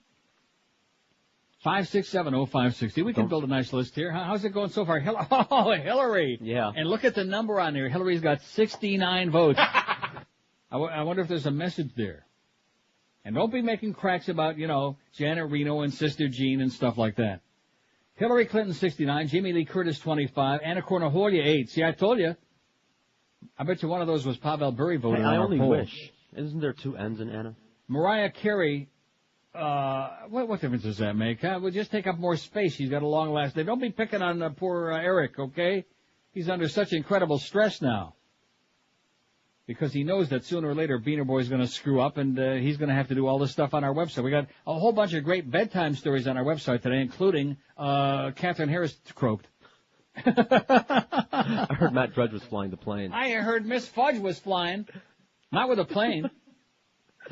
Mariah Carey. See, anything we do on this show will be on there immediately because he listens religiously. He's just obsessed with this show. In fact, he's probably on the phone right now with my good friend Lynn Samuels. Beep, beep, having a good time. That's okay. That's okay. Lynn just can't help herself. She's one of those I was talking about. Mariah Carey, 7. Britney Spears, 6. And J-Lo, 6. Well, Britney's got 6. Now, that's either 6 people who are thinking about Justin Tinkerbell and about all these, Bye. That stuff. Because I'm thinking about, have you ever seen her with a guy that looked good? No. No. I was searching. No, seriously. After she dumped Justin, allegedly, because this is all tabloid-created bullcrap. I mean, don't believe any of these things you read or you hear. It's just all manufactured. Like Leo and all those orgies Leos who have with those hot babes. Right. Bullcrap. And Ricky Martin and those hot chicks. Yeah. I think the hot chicks he had were at Kentucky Fried, and the PETA people ain't too happy about it. He was just here recently, Ricky Martin, and they all said, who? He was here in Toronto. Had a lot of losers here lately. Jeb Bush, who was having clandestine meetings with somebody, but we don't know for sure. Y científico. Lo mejor para rendir en los estudios. See, I can drop that in all through the show. That's a really cute movie. You ought to see it. I will see it. A little bit on the lighter side. I mean, it's got like a very poignant, it's got some, poignant ending and et cetera and so on, but it's cute. Here's a call from Boca. Hello. Missy Elliott. She's around March 6th. That's him again. Mm-hmm. See, now today he's from Boca, but he's on line 9. Why don't you try calling on another line, asshole, okay? So I don't know before I even punch up the call that it's you. Or why don't you try this? Yeah. Try that. Yeah. 567-0560, pound 560 on the AT&T and Verizon wireless line. Which of these female celebrities do you most strongly believe is a dyke, and Hillary is running away with it? And what have I always told you? If you were married to an ice princess like that, bitch, you'd be out there getting Hummers from you get anything you could from anybody. Or anybody alive. Huh? Or if I wasn't. But I'm just saying, I mean, all these people that were picking on poor Bubba because he was horny as hell. What would you do if you were married to a bitch like that? Well, 11:13. Not Monica. At 5:60. I was looking for that movie, too. I couldn't find it, The Big Lewinsky. No, they did not have, luckily, I guess I lucked out, they didn't have The Big Lebowski in either one of the stores I checked yesterday. That's the good news. Let's hear it. All right. Probably saved some money. Seriously, if anybody in this audience liked A Beautiful Mind with Russell Crowe, I'd like to hear why, okay? Like I don't want to hear from either one of you. Won Oscars. I don't care if it won 1,000 awards, okay? So did Al Pacino win the Academy Award for that piece of crap. After you see it, for the maybe you'll understand. This is a bunch of hooey. Right. That isn't really what I was looking for. I was looking more for like that, but it'll do. It fit in pretty good. Thanks, Bubba. 11:13. We got the Marlins and the Cubs at 1:45 today. Isn't today Don Trell's pitching today, Beaner Boy? What? You expect me to know that? Even I, who pay no attention to baseball anymore, even I am at least aware of that. I believe Don Trell is pitching for the Marlins today. Come on, let's get with it. Let's get with the program. Just because you're not a fan, just because you have to like absorb some of these things. Get with the program, man. You're on a sports station, as Duff would say. My bad. Oh, crap. Where is that? As Duff would say. Wait a minute. Yeah. Sports. Now, did he do that before or after he shaved off his mustache? You know what? Right around the same time. I don't know which one was You notice how his voice kind of cracks on that? Let's hear it one more time. Oh, it's beautiful. Hey, if you're on the Atkins or any other low-carb, sugar-free diet, here's a great store that you will fall in love with, Delights of West Boca, where you can go and shop to your heart's delight, because everything in the store is geared just for you and your needs. With over 900 low-carb, sugar-free products, Delights of West Boca is introducing new ones every month, and this month is no exception. Try the new low-carb instant cup of soup. All you do is add in water and microwave it. A low-carb meal in a cup with 4 delicious flavors. Try the new Sinfully low-carb muffins for a quick breakfast, or your own individual-sized cheesecake, or low-carb hot cocoa, apple cider, blondies, brownies. Delight's incredible selection of low-carb pastas, sauces, dressing, chips, chocolates, their famous Carbolite ice cream, almond snack cakes in 6 delicious flavors. The At Last brand chocolate crisp and chocolate mint bars with no maltitol. You'll be real happy about that. I know I will be. Carborite ready-to-drink chocolate and vanilla shakes, a low-carb meal in a can. And be sure to check out Judy's low-carb peanut brittle with, what was it? Peanut brittle with unbelievably great taste. Boy, I haven't had peanut brittle in a coon's age. Sounds good. Anyway, come in and sample them all at Delights, because you can try it before you buy it any day. Stop by and talk to their staff who knows dieting inside and out. And don't forget, all Atkins brand products are on sale all day, every day at Delights of West Boca. They're open daily 10 to 10, and you'll find them on the northeast corner of Glades and 441, right next to Boston Market, not too far from that fancy place where Mo lives. Call them toll-free at 1-877-LOW-CARB or shop them on the web at lowcarb.com. Don't forget that's Delights of West Boca, your official Atkins retail center. Live and local. This is Sports Radio 560. QAM. Jim Mandich, I am a pussy. Universal Pictures, in association with Grease It Up Productions, presents the blockbuster hit of the season, 7 Years in My Butt. Yes, I did it! The Marv Albert story, starring Harvey Fierstein and Richard Gere. Yes, 7 Years in My Butt, a penetrating biography. Listen, I just want to be loved. Is that so wrong? Coming to a theater near you. Who's that Pharrell there on the end of Harvey Fierstein? Never seen the two of them together, have you? That's true. 11:20 at 560 WQM. How come Miss Grudge didn't put on there that, well, there are a whole bunch of things he could have put on there. Just sticks that on there. He could have put a whole bunch of other headlines about the show. In fact, he ought to have the QM lineup on his website. How come we don't have a link on his website? Come on, Miss Fudge, we want a link, you asshole. In fact, and speaking of people in the closet, what about that Mark Foley, huh? U.S. Representative Mark Foley asked organizers of a nudist summer camp for children to strengthen their background checks of employees yesterday after meeting with leaders of nudist organizations who were defending the camp. Yeah, this is Mark Foley's big thing now, is the teenage nudist in a camp, nudist camp. That's his big cause celeb. Come out of the closet, Mark. It's long overdue. You know what I'm saying? Yeah. Got it? A coalition of groups representing recreational nudists asked to meet with Foley, appealing to him to respect the privacy of the families who choose to send their children to the camp. Of course, the people that Foley, consorts with, they like to send all of us to camp, a different kind. Foley called attention to the camp last month when he asked Governor Jeb Bush to investigate whether the summer program was illegal. Bush's staff, did you hear about Katherine Harris, by the way? No, what? Bush's staff, she's still alive. Bush's staff responded they found no indication of illegal activity, but that they would check to see if any complaints had been filed. The week-long summer camp run by the American Association for Nude Recreation outside of Tampa allows kids 11 to 18 to get together for game sports and discussions about their choice to stay in the buff. I want to make sure that they're properly regulated, properly secure, and they're not going to have kids come in contact with undesirables, said Foley, a West Palm Beach closet queen Republican who's running for U.S. Senate. Nudists who met with Foley said they wanted him to stop harassing the camp now that state officials said it was legal. It's a fundamental freedom in this country to make such personal choices, Shirley Mason, executive director of Beaches Foundation Institute, a group that supports clothing-free beaches, said in a statement, "Hey, I got news for you, Mark Foley. If you want to start investigating something, stick your nose a little bit deeper into the Catholic Church, the priest scandal, since we've only scratched the tip of the iceberg. If you want to find some real child molesters, some real pedophiles." Anyway. Speaking of Miss Fudge, let's see, here's a fact that says, what is a fag hag? I really want to know. And they're serious, obviously. Yeah, they are. What is a fag hag? Well, a fag hag is a female, a heterosexual woman, who for some reason has an affinity, an obsession for hanging out with male homosexuals. You got it? Right. First noticed it in high school. As in Elizabeth Taylor and Michael Jackson, as in Brooke Shields and Michael Jackson, and as in Liza Minnelli and Judy Garland, any gay man, and that kind of thing, as in my friend Lynn Samuels and Miss Fudge, and the list is long. That's what a fag hag is. I don't know where that expression came from, I don't know, but just... they rhyme. Fag hag. I read it in a mag. Dad. And she turned out to be an old nag, yeah. Here's one that says, I need to share with you what is probably a classic Rush Limbaugh experience. Since moving to New Jersey, I continue to listen to your show, work via the web, thank God. On Thursday, work let out early for the holiday, and the car was flipping through the stations up here, came across Rush, ranting and raving about what is supposedly the new meaning of the words American and patriotism. He was angered by the fact that some people are claiming that to qualify as an American or patriot, one must speak out against the U.S. government and government policy. As support for his spiel, he played the oft-heard Senator Hillary Clinton speech, professing that being an American means having the right to be free to speak out. Of course, she wasn't advocating that to be American one must exercise this right. Nevertheless, since her speech was probably already discredited merely because it came across as shrill and screeching weeks ago, it was logical to Rush that it could be substantively discredited as well.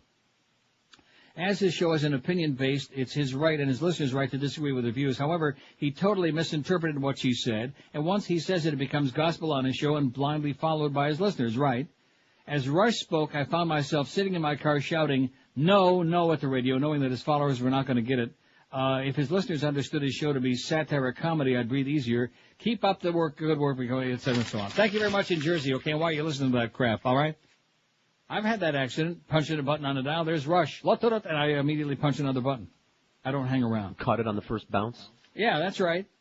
I mean, why subject yourself to that crap? Because one thing, you won't get any surprises on that show, like finding out that Katherine Harris might be. Here's a lady in Cooper City. Hello. Hi, Uncle Neil. How are you? Pretty good. How you doing? I'm doing good. I have no idea why I think this woman is a lesbian. Maybe it's just because she was married to Tom Cruise, who I'm sure is gay, and I think they were covering for each other. But Nicole Kidman just, I don't know, there's something about her. It's just a little, she's never linked with any men. She's a little butchy. Something. She's always, when you see pictures of her with another woman, who they say is her friend. So I don't know, she's suspicious to me. Yeah, those pictures where they've got their tongues down each other's throats, those always raise some questions in my mind. Sometimes, you know, you just get rubbed the wrong way, so to speak. Yeah. And Always sets off a red flag in my mind. Yeah, so that's my choice. And I have a question for you. Yes, what ma'am. exactly on a DVD is an Easter egg? It's something we're not supposed to know about. Oh. It's a segment, or it's a format of the movie you're watching that you can get only by doing certain little things that you'd never know about unless, if you go to that website, eeggs.com. Eeggs.com. And you look up under movies, and then it'll have like DVDs, and click on the DVD, and then it'll have a whole list in alphabetical order of movies. Not all of them, of course, but I mean like hundreds of them. And you go to the movie, like Memento, for example. Did you ever see that? No, I just bought it for my father-in-law, so I haven't. Okay, I well, So he'll discover that the movie is backward. In other words, it's intentionally made backward. Well, there's an Easter egg on it that if you click a certain thing and you watch, do whatever, that you can see it in chronological order. Oh. See what I'm saying? So in other movies on DVDs, it won't change the order of the movie, but something funky will happen? Oh, yeah, sometimes you'll see, like, outtakes, like, for example, on Magnolia, they showed some Tom Cruise flubbing his lines and them cracking up. So, yeah, some neat things like that, you know, that us ordinary pedestrian, non-computer geeks are not supposed to know about. Us run-of-the-mill folk. Yeah, exactly. Have a great day. You too. Thanks, bye-bye. 26 past 11 at 560 WQM. It's a great Tuesday, July the 8th, baby. George will be here tomorrow, and then I'll be back Thursday, and then I'll be off. I got another vacation for 4 days. See, that's the way I'm looking at it now. Every week I get a 4-day vacation. What's not to like? How about that Mad Dog? Is he working Thursday? No. Friday? No. How about Hank? Is he going to be on? No. No? Monday, Tuesday, Wednesday. Right, exactly. We're on permanent vacation, and that's the way you folks ought to try to do it, too. By the way, did I mention that Wachovia Bank? See, that's what I was going to start to say before about Matt Fudge. Should put it on the top of his website. That First Union Wachovia Bank sucks, blows. Something you ought to know about, Miss Fudge. 27 after 11 at 560 WQM. Here's something that really is good in your mouth. Oleomed soft gels containing the finest olive oil that you ever could dream of.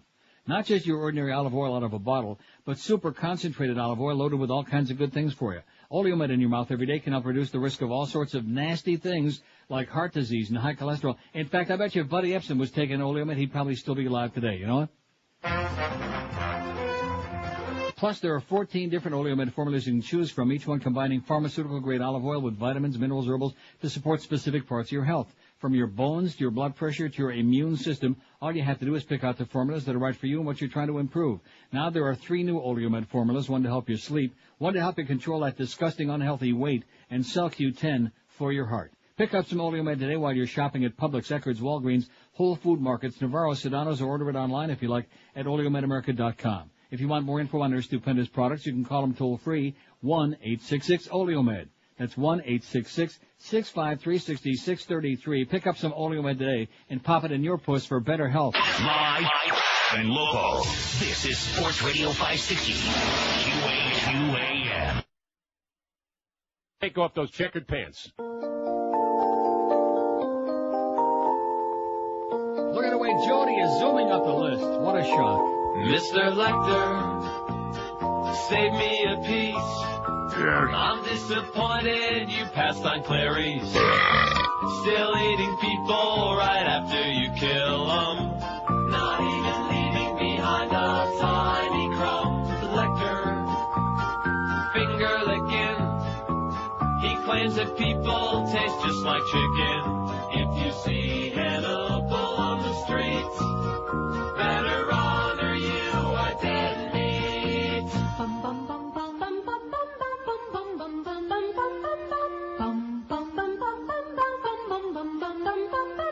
Mr. Lecter, I've got to ask, how do you eat things through that funky mask? Though it looks good, you can't move your jaw. The first cannibal to use a silly straw. Lecter, I wish I saw you pay a visit out to Chappaqua. Eat the Clintons on your next spree. Just remember your Pepsi AC. Yeah, Jody is zooming up the list. Look at that. She's already got 26 votes. We got 199 on there. Which of these female celebrities do you most strongly believe is a dyke? Hillary Clinton, 105. Nobody's going to touch Hillary, and who could blame him? Jamie Lee Curtis, 27. Jodie Foster, 26. She's on the verge of passing Jamie Lee like she's standing still. Mariah Carey, 11. Anna Cornaholia, 11. Britney Spears, 7. J-Lo, 6. Janet Jackson, 3. Sigourney Weaver, 3. And Nicole Kidman just popped up on the list. She'll get some. And some votes, too. Now, speaking of Jodie Foster, other than Silence of the Lambs and Taxi Driver, can you name me one good movie she was ever in? A good movie? She's been like in 1,000. I'm going through the list. Good one.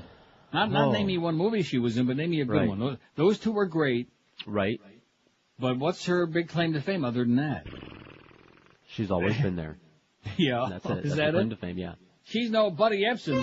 There's the guy that had staying power, baby. Yeah, but who had a bigger pair?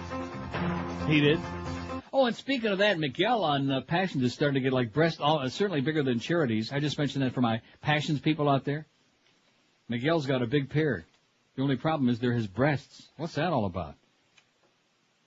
Is that what happens to guys who like work out a lot and then they stop doing it and then the area where they work, you see what I'm saying? The muscle becomes relaxed and it becomes saggy and they start getting like breasts like a woman. Come on, Miguel, butch up a little bit, sweetheart, and get out from under that sink. This is, speaking of Miss Fudge, it's a fudge-filled Tuesday. This is a good story from the Fudge Report from yesterday. America's top spy catcher, Paul Redmond, has suddenly resigned in the middle of his secret investigation into how Saddam Hussein and Osama bin Laden allegedly obtained U.S. computer software, the Sunday Express claimed this weekend.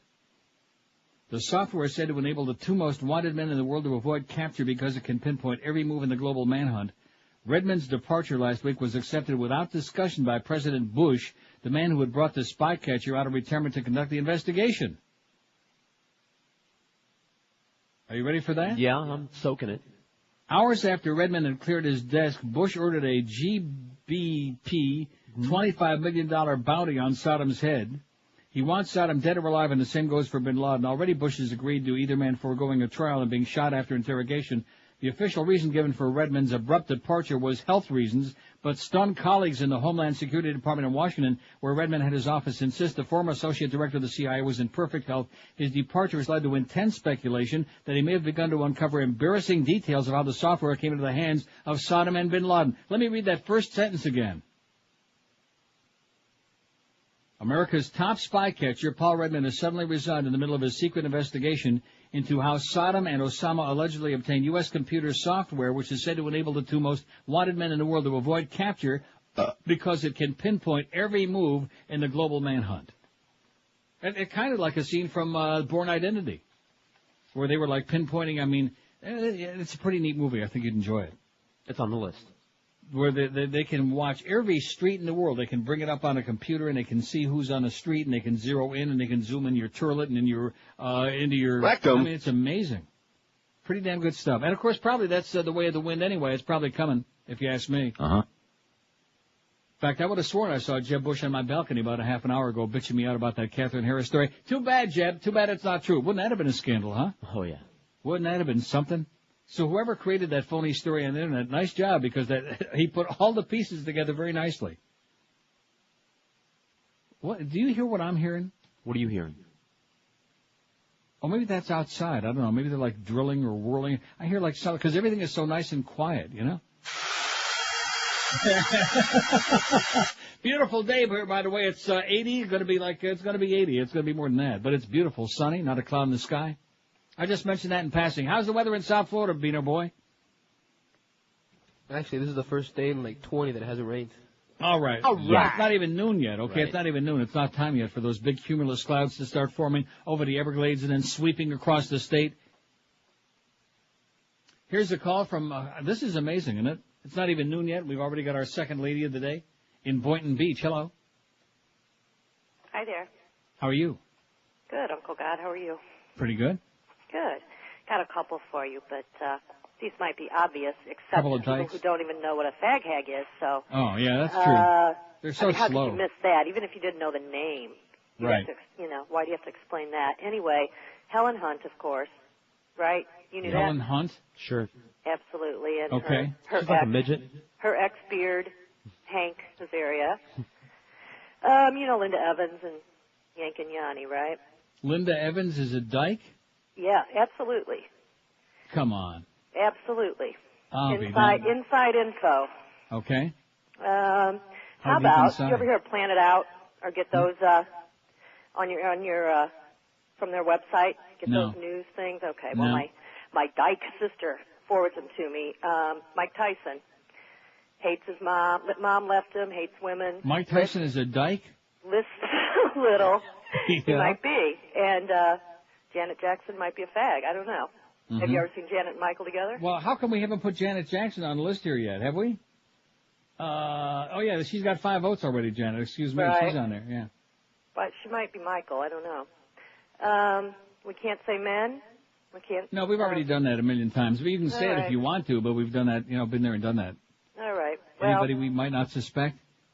I don't know. I think Helen Hunt's pretty obvious if you know, but that might be a revelation to some people. Maybe Miss Fudge will put it on her website. I think I might. Right next to Katherine Harris. Have a great day, sweetheart. I hate Wachovia. Enjoy your vacation. Oh, you said the right things. Thanks. Bye. Wachovia Bank blows, okay? In case anybody doesn't know, if you're thinking about opening a new account in South Florida, do not go to First Union Wachovia, okay? Under penalty of death. They suck. They will terrorize you. They'll destroy your day, your week, your life, and certainly your holiday weekend. God. How'd you like to be a big shot like me and make the kind of money that I'm making? Well, see, because you're going to say, Okay. Yeah. No, but let me just finish. And go to your ATM. Not that I ran short of cash, thank goodness, because you know me, I'm like a walk-in bank. I got a few hundred American, I got a few hundred euros. So in my sack, I've already got some spare that I could always get at the change place.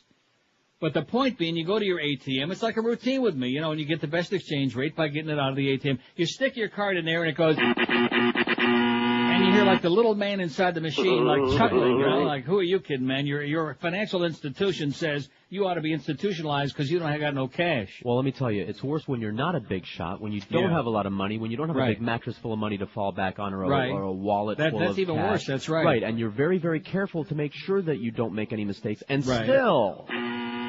And which then bank is that? You're screwed. And Washington you know something? Mutual. I haven't had anybody call in today and recommend to me a bank, which I was hoping would happen. Well, that might give me some friendly personal service and not keep putting a hold on my deposits.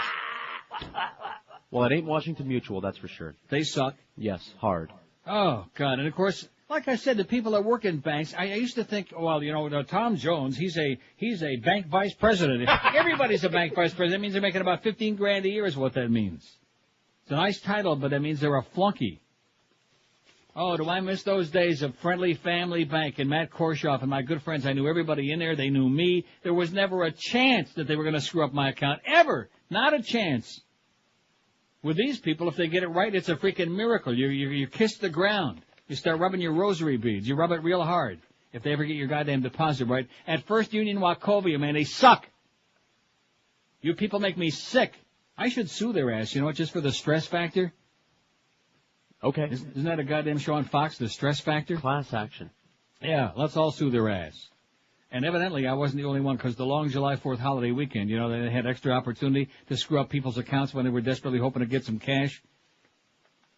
Oh, well, it's in our policy. If you read the fine print, they send you these little brochures that everybody Schmidt cans and throws in a wastebasket. A message from your bank, from First Union. And the print is so small you couldn't read it with a magnifying glass. And you Schmidt can, and you throw it away. You see it's nothing. And in there, maybe they said, well, our new policy is, if we don't like the way you look or it's not the right day or we're too busy, we can't be bothered not putting a hold on your deposit. Even if you're the biggest depositor in our bank. Let me say it again. You people suck. You make me nauseous. Don't do it again, okay? Do not do it again. Now the new deal is every time I make a deposit, I got to send John in there to the bank if I'm not in town, which is most of the time. I got to send somebody in there with the deposit and hand it to this broad who's sitting at the desk, and she scribbles a little thing on there like a little like a hex. She puts some kind of Jamaican hex on me and then she sends him back to the goddamn. Yeah, that's it, to the teller. Tell her what? Tell her that she's full of crap. 18 till noon at 560 WQM. For the next 2 weeks, it's a special holiday deal. Let's see, for the next week. We did last week from our friends at Balance for Life. It's the best deal they've ever offered. And now, did we ever find out if the Beast is doing his black sack or not? No. No, he's not? No, we did not find out. Well, let's get with it, Troy. Okay, you're a good guy, Troy Stratford. I hope your back straightens out for you. But let's get some information here. because we got a special deal, 10% off when you say you heard about Balance for Life on the Neil Rogers Show, but you got to do it this week. Balance for Life is an easy, a delicious, a smart way to lose weight because it takes all the figuring out of your hands and your head. No cooking, no shopping, no cleaning, no worries, no calorie counting, no carbohydrate counting, no sitting down and figuring out all kinds of, like they were doing in that awful movie, Beautiful Mind, you know? He kept writing all those formulas on the window and all that. And you don't have to do any of that crap because they do all of that for you. In fact, they probably are using, what's his name? They're using the guy from the movie to do it. Wouldn't you think? Okay. That movie is so boring. Oh, God, it's awful. Anyway, they deliver right to your door from Balance for Life, a little black sack. And there's the food you need for the entire day, every day. By 6 o'clock in the morning, it's waiting for you right at your door. 3 delicious, fresh gourmet meals, no chemicals, nothing prefabricated, delicious food, and 2 great snacks are in your sack. It'll keep you full all day long. And the only choices you have to worry about making are between 2 alternatives on the menu for each meal every day that you're on the program. You fill out a menu once a week, and whatever you like, there's the food right there for you. So if you're sick and tired of being fat, out of shape, lethargic, if you're diabetic or on the verge, believe me, it's not a happy way to go. Let Balance for Life help you lose that weight once and for all. And don't forget, this week you can save an extra 10% when you heard about it here on the Neil Rogers Show. Call 954-568-3229, 954-568-3229, or check out their website, balanceforlife.com. Live and local. This is 560. The radio's all yours now. QAM. The butt, I smell it. Well, congratulations. Get a life. Hey, Pharrell. What? By the way, son, I've been giving it some thought, see? Well, what do you think of this? I knows that me and you can do much better go with 6 to 10 and not at 5. A Gentile and a cranky Jew. I think we might be happy together. I think you really gone out of your mind. You gotta have your wee-wee bag strapped on too tight. No chance I'll do a show with you. I'd rather die. We'd be crappy together. Why, I'll have you know that I'm a big Buggy Jew from Brooklyn Heights. I've been draped by everybody but you. You're not my type. Me and Mo, that would blow. No way that if we had a fight, that you'd survive. Who'd want to hear a genitile and pushy kind? That's crappy together. Doy, doy, doy, doy, doy, doy, doy, doy,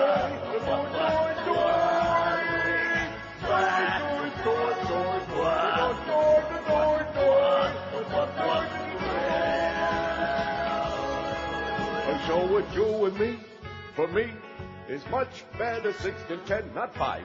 It's only right that I should get more sleep at night. I think we might be happy together. Happy together. What you need me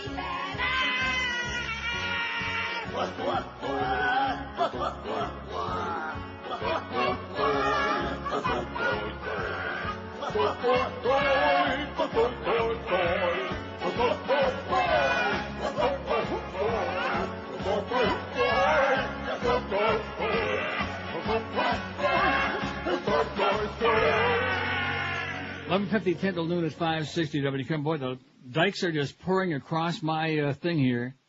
Yeah. Or at least rumored to be. Jodie Foster's on there, Alex, and Daisy Fuentes. Didn't we already come across that or not?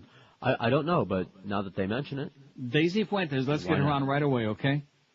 Here's one that says, Ann Coulter, the Nazi bitch. Thank you, Serge. You'll get her on there right away. That'll get Miss Fudge all whipped up to a frenzy. They'll be on the phone. Pop, pop, pop, pop, pop. Get her on there. Can't stand that bitch. Janine Garofalo. I put the stars around that. Okay. And Kathy Bates, it says. Yeah? She looks pretty macho to me, I'll tell you that. Get them all on there. Here's a whole list. Whitney Houston, absolutely. Christy McNichol, widely rumored. Remember those days? Mm-hmm. You think anybody knows who that is anymore? Oh, yeah, but, yeah, she's... That's what? Easy. That's too easy. No, she's not out of the closet. Don't you understand that, like, Jodie Foster isn't easy? Yeah. I hear she's real easy. Melissa Rivers. Kathy Levine, who's a product hostess on the QVC, the shopping channel. I don't think so. Child star from Roseanne, Sarah Gilbert. Downtown Julie Brown. Elizabeth Shue. Whatever happened to what's his name? Shue. Oh, Andrew Shue? What about him? And his brother Shue Fly Pie. Don't you remember Andrew Shue? He was on, what was that show? Melrose Place? Okay. Elizabeth Shue. I'm just reading the list. Sade. Am I saying that right? Or close enough. What is it? Sade. Sade? S-A-D-E is Sade? Hey, don't argue with me. I see. I got nothing to do with that. And anyone who will marry Tom Cruise, it says, I think that's an excellent fact. Get a whole bunch of those on there. Here's one that says, Nicole Kidman's best friend is Naomi Watts, who did those delicious Lesbo scenes in Mulholland Drive. I remember those well. They've been best friends since high school in Australia. By the way, did you look into ordering Frailty? And what about the scene in Bourne Identity when Matt is washing that girl's hair and he takes his shirt off? Oh, my God, those biceps, it says. And you are... Absolutely correct, Yeah, they really butched him up for that movie, man. He looked really, really good, especially for him. Matt Damon. I just mentioned that in passing. He looked really, really, good. Good movie. Even all you heteros out there will enjoy Bourne Identity. Here's one. Mike in Cooper City saw a great movie the other day on videotape. The Pawnbroker, directed by Sidney Lumet and Rod Steiger. Well, first of all, Rod Steiger was great. He's dead. He was great. Died not that long ago. They're all dying. And it says, please, what does your book say about it? Which one? My big book. I thought you had the dog bone book. Oh, that dog book. The Pawnbroker, 3.5 out of 4 bones. 1965. A Jewish pawnbroker in Harlem is hunted by his grueling experiences in Nazi camp during the Holocaust. Powerful and well done. Probably Steiger's best performance. Adapted from a novel by Edward Lewis Wallen. I've seen it several times. It's outstanding. Also, the first time I saw Catch-22, the most important scene had been cut out. It's the recurring memory that Adam Arkin has that explains the motive for all his actions. I didn't understand it until I saw an uncensored version. Major giveaway hint, disembowelment. Well, now I gotta see that again. It says, makes me wonder what other good movies we haven't seen and can't get because they've been banned or whose meaning has been changed through censorship. Good point, Mike in Cooper City. Don't buy your DVDs at Blockbuster, whatever you do. At Schlockbuster, they suck. Not as bad as Wachovia Bank. Here's a lady in Coconut Creek. Hello. Hi, Neil. How you doing? Pretty good. How are you? Good. Happy summer to you. And back to you. I have one to add to the list, kind of older, but Barbara Walters. Barbara Walters, you think is a dyke? Well, doesn't everybody? I don't. I'll be honest with you. I never thought of her in any kind of a sexual way. You know, she looks to me like. But she's just been around forever, and I've always wondered about her a little bit. She always seems to want to interview the women a little too close or something. I don't know what it is. Yeah, and then of course she's on that View show. And didn't she start that show? Yeah, I think that's all lesbians actually, but I don't want to. I don't know their names, so I don't want to. The View from the Edge of the Dike. The View. That would be a better name for it. You should have your own TV show. Oh yeah. No thanks. I have Mondays, a face for radio, and I know it. Wednesdays and Fridays from 10 to 2. Right. Also, that poll you did the other day about the best, the actor you would not go see in a movie. Mm-hmm. How about a poll for what movie you would go see just because an actor's in it or an actress or whatever? Well, that's a good idea for Thursday. Who would draw you to a movie? That's an excellent idea for Thursday, like I said. Personally, if you were going to go see a movie just because of an actor, who would it be?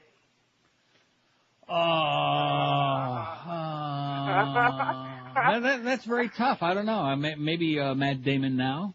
Yeah, well, because he's been now I'm going to have to go rent the Bourne Identity because of you. So. No, it's very good. You'll like it. Okay, well, I look forward very to unusual also. Okay, well, he's got quite the upper body, that's for sure. Yeah, he sure does in this movie, I'll tell you that. In fact, I think it might be a stunt body. It just makes me sick to know that Ben's probably the only one that's getting his hands on it. But, who cares? Who cares? I do. But, yeah, I do too. I guess I'd watch. Why not, right? Okay. Okay. Well, thanks, Neil. Have a great day. Yeah, have a great summer. Thanks. You too. Bye-bye. Bye-bye. They're all got the hots for Matt Damon now all of a sudden. How do you like that? Even Beaner Boy said he looks pretty good these days. Oh, speaking of that, you notice how silent he is today after, again, having more problems this morning that we don't know what the hell they are? Yeah. Really silent. Yeah. Keep in mind, speaking of Beaner Boy and the Hot Couples Contest, that we've only got this week, and then starting next Monday, that's the deadline. Now, we sure as hell better get the ball rolling here, you know? One more couple yesterday that I forwarded. I saw that. They were fine. That was good. But, I mean, we what do we got, 2 or 3? Like 3, maybe 4. Well, we got to get with it. You only got this week to email to contest@neilrogers.com. Email a picture yourselves, and we got those 3 nifty prizes to give away. Trip to the Bahamas, trip to Jamaica, or the dinner for 2 at the Pizza Loft is third prize. And the deadline is next Monday, July 14, and then the pictures will be up there on the website for a whole week, and the winner is on 10 o'clock on July 21st that morning, on Monday, which you get to deal with. I'll deal it. But that's the deal, okay? So let's get those pictures coming in because we've only got 3 or 4 so far, so you got a good shot at maybe winning it. 11:57 at 560 WQM. If you call Dial-A-Mattress yet at 1-800-Mattress, I can't imagine what you're waiting for if your old mattress is lumpy and worn out, because if you want the best brands at discount prices every day without any of the hassles of showroom shopping, then do what I always do. Call 1-800-Mattress today. These people have got delivery down to a science. You get to choose the date and time to fit your schedule. You get a 2-hour window so you're not sitting at home wasting a whole day, and they show up on time, by the way. If they say noon to 2, they'll be there noon to 2. If they say 1 to 3, and you get it. And Dial-A-Mattress delivers evenings, weekends, and holidays whenever it's most convenient for you. Maybe you're thinking about one of those Swedish foam mattresses that you see in the specialty stores. Well, Dial-A-Mattress carries Tempur-Pedic as well, plus all the big names you know and love, Serta, Simmons, King Coil, and Sealy, and all at discount low everyday prices, too. It's like having the biggest mattress store in the country, just an easy phone call away. Recently, the lovely but confused Miguel called 1-800-Mattress and got a great new mattress from the folks at Dial-A-Mattress. He says nothing could have been easier. It was a piece of cake. They showed up right on time. They set up the new mattress, took out the crappy old stained bedding, everything under the sun. So don't wait another minute. Pick up the phone right now and call toll-free 1-800-Mattress, 1-800-MATTRES for Dial-A-Mattress. The easy, the smart way to get you a great night's sleep for months and years to come. We're Sports Radio 560 QAF. I'm actually a lesbian. All right. VH1 gonna set my screen on fire. With a whole lot of divas ready to scream, trying to prove they're not retired. But this year, my very own Lisa Marie will prove she can sing as good as her daddy. She looks like someone put a wig on me. Lisa in Vegas, Lisa in Vegas. I know there are lots of other gals who are gonna wail and sing. But let's face it, folks, there's only one who knows how to sneer like the king. Oh, there's some real big divas on VH1, but almost all of their careers are done. So please watch my daughter, 'cause I got no son. Watch Lisa in Vegas, Lisa in Vegas, Lisa, Lisa in Vegas. Absolutely. 1202 at 560 WQM. How could we have forgotten Lisa Marie? Thank you very much, Cynthia in Miami. Who says Lisa Marie Presley? How could we forgot that? I don't know. Out of sight, out of mind. What a bad oversight that was, huh? You know what always cinches it for me? What? Scientology. Oh, yeah. I'm just mentioning that in passing. Nothing necessarily connecting them there. No, just you have an mention excellent that. point there. Right. 314 votes on our dyke poll. Which of these female celebrities do you most strongly believe is a dyke? Hillary Clinton, 145. Hillary's in a league of her own, man. She's way, way out there in front, and nobody's going to catch her ugly ass. Jodie Foster, though, is giving her a run. She's got 73. You notice how Jodie passed everybody else like they were standing still? Well, it's our fault. It's probably a good thing we didn't put her on right in the beginning. She'd be right on Hillary's ass. Jamie Lee Curtis, 36. Do you know that she's Tony Curtis's daughter? You do know that? Yes, I do. Bernie Schwartz. You know what he likes? Mariah Carey's got 12. Anna Cornaholia, 11. J-Lo, 9. Sigourney Weaver, 9. Britney Spears got 8. I can't tell you by whom. Janet Jackson, 8. And Nicole Kidman's got a pair. Probably bigger than Tom Cruise's. Anyway, this story about Jeb Bush and Ernie Eves, if you only knew what a schmuck Ernie Eves was, you'd realize this is a match made in purgatory. A match made in Moose Jaw. God, what a couple of assholes. So here's this big glowing picture, and they're both smiling and laughing. Jeb Bush up here. Thank God he's out of here today. Bye-bye, Jeb. Have a safe trip home, you asshole. And the story says, the headline, the headline says, Canada and U.S. so close they look alike, Jeb Bush says. The striking similarities between Canada and the U.S. overshadow any disagreements between the governments of the two countries, Jeb Bush, the governor of Florida, said yesterday. In fact, there was little to identify Canada as a foreign country to visiting Americans, Mr. Bush said, on his first trade and tourism promotion mission to Canada.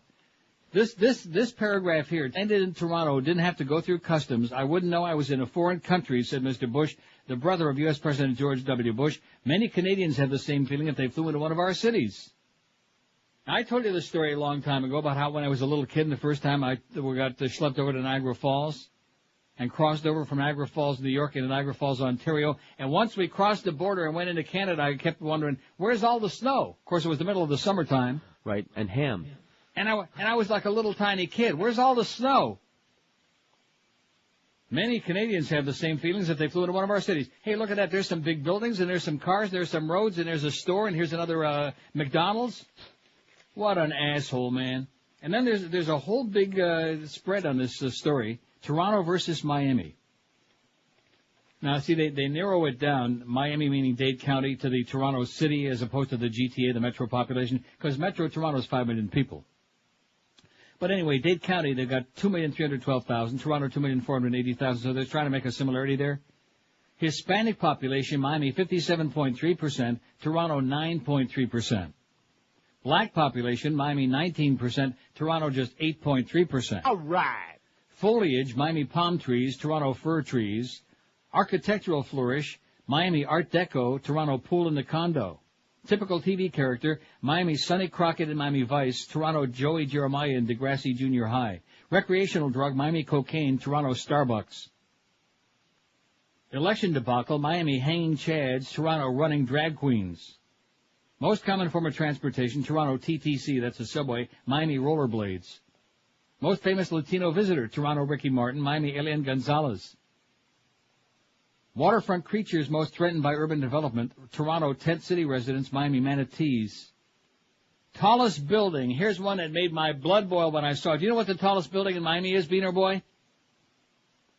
I thought it was that one that looks like a staircase. It's the Wachovia Financial Center, 55 stories. I got some stories for the people of Wachovia. More than 55.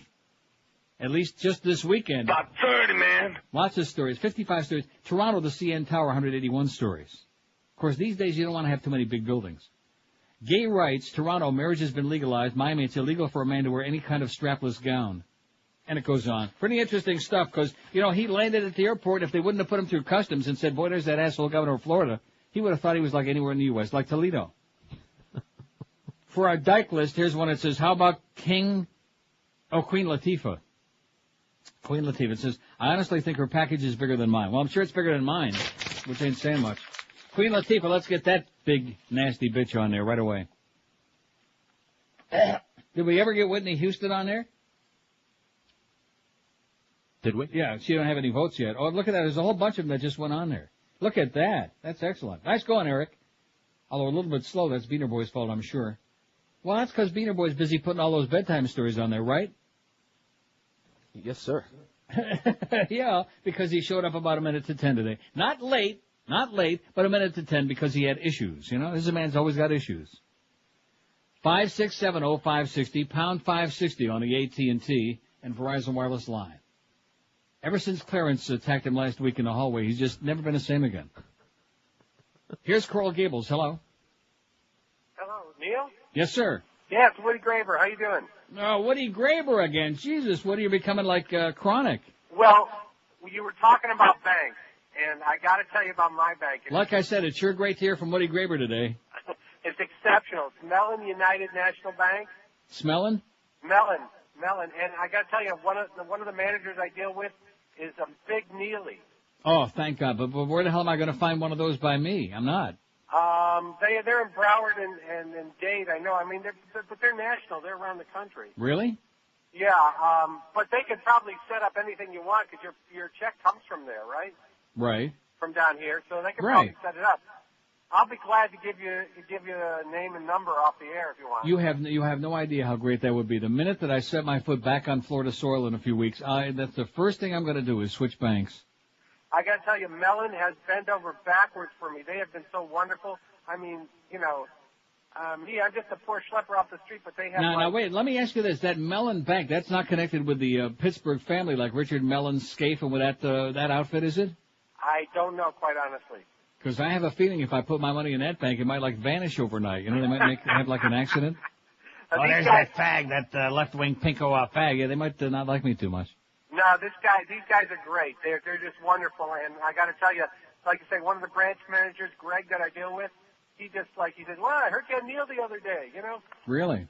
He's a big Neil fan. Well, I'll tell you what, I'll put you on hold, and Beaner Boy can take his name and the info, and that would be great. I'd really appreciate it, because I like to find a bank where they give me a little bit of service. Just a little. I'm not asking for a lot. Just don't put a hold and screw up my deposits. That's all. They would never screw up your deposits. They've never screwed up one of mine. Excellent.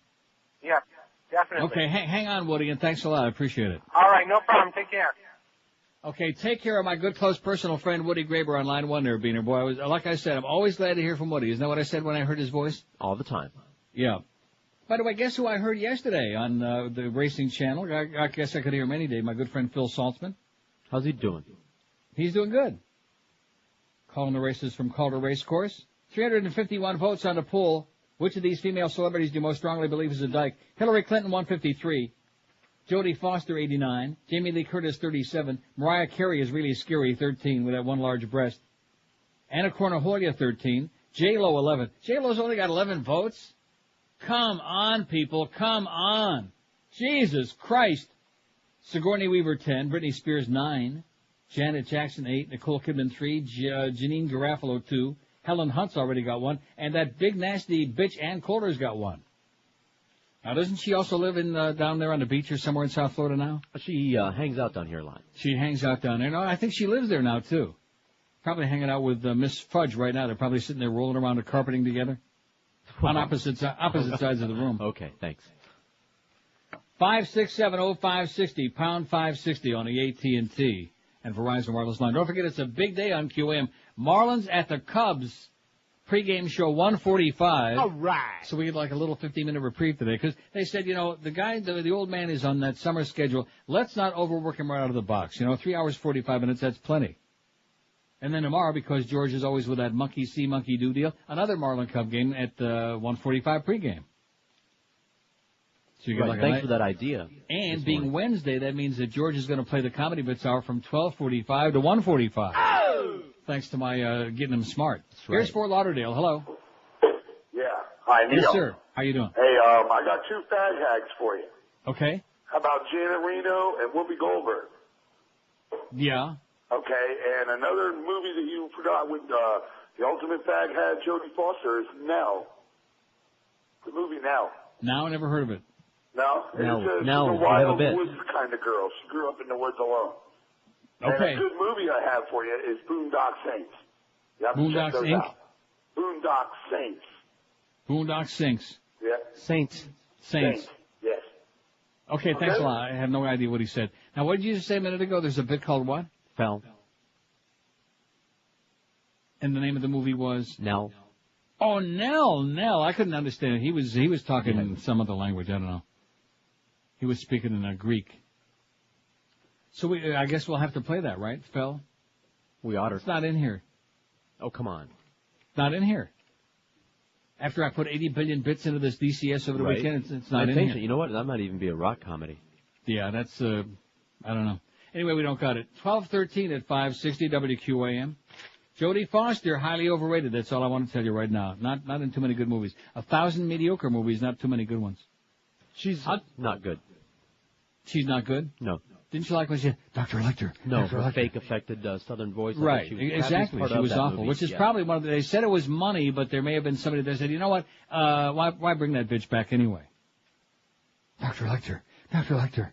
She was awful. No wonder they wanted to kill that slut. In fact, that was the one part of the movie when I was definitely rooting for him. Clarice. 12:14 at 560 WQM as we wend our way up to the big Marlin Cup game. We got Darnell on the mound. That's what Beaner Boy tells me. Isn't that what you said? Darnell Willis pitching today? Who? Come on, you seriously learning to spell with Darnell.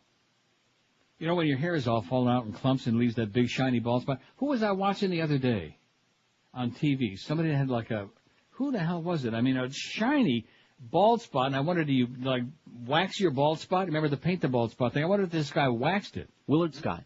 No, well, I never see Willard Scott because I don't watch that show. Who the hell was it? It was some actor with a really just shiny, like, man, you could see the reflection from a million miles. He could have been like a lighthouse.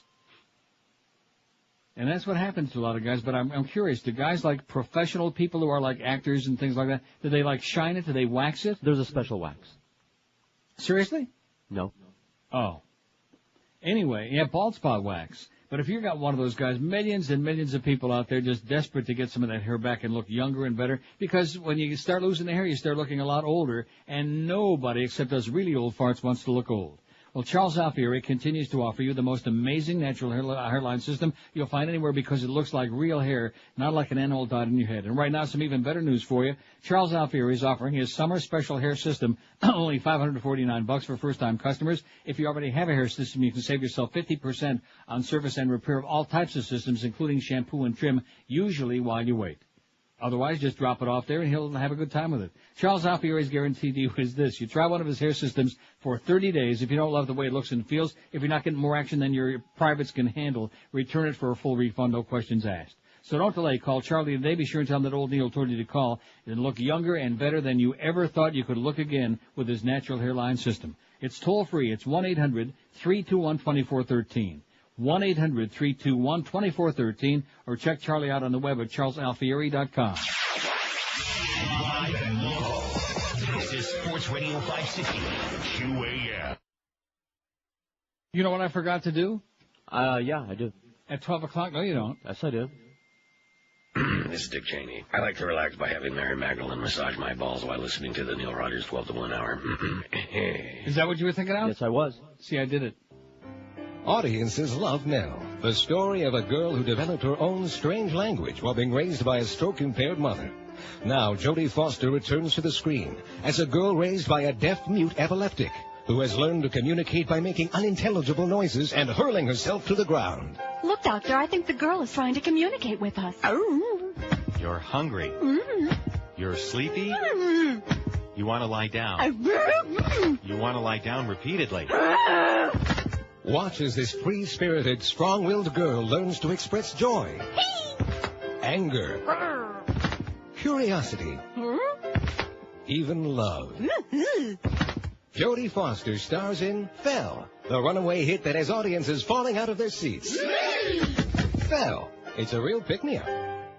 Okay, we must have another handgun story. It says check out CNN. Is your cable still out? No, it's there now. But yeah, where the hell did you This is find the mayor that? of Meridian. He's joining us now on the phone. Mr. Mayor, Meridian, sorry to Mississippi. have to report this horrible story. Tell us what you know about the specific details. This morning, sometime before 10, an employee arrived at the scene, and our office is not confirming exact numbers, but we have multiple deaths, multiple injuries. The scene has been secure for some time now. We've been on the scene for about an hour.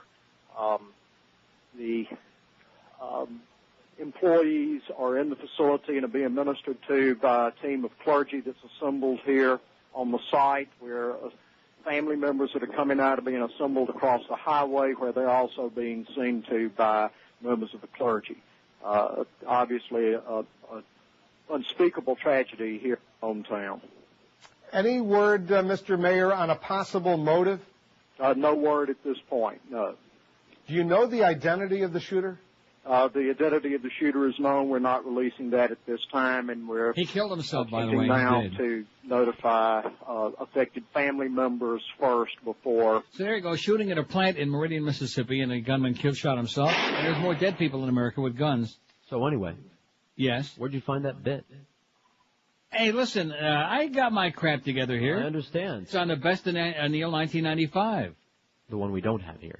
Well, the one I got in my hand right now. How do you like that? Nah, nah, nah, nah, nah. I got it. I played it. Fell. Rhymes with Nell and smell and pell-mell. Smoke 'em if you got 'em. So anyway, here's, thanks very much for tipping me off on that. Oh, and where's that stat again on the murders in 2001? City of Miami and City of Toronto, not metro areas, actually Dade County.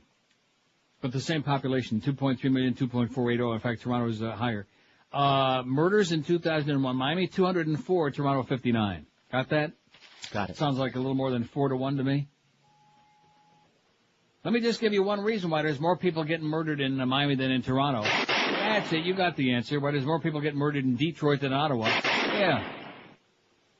Here's a fact that says great Matt Damon movie, Rounders, about high-stakes poker.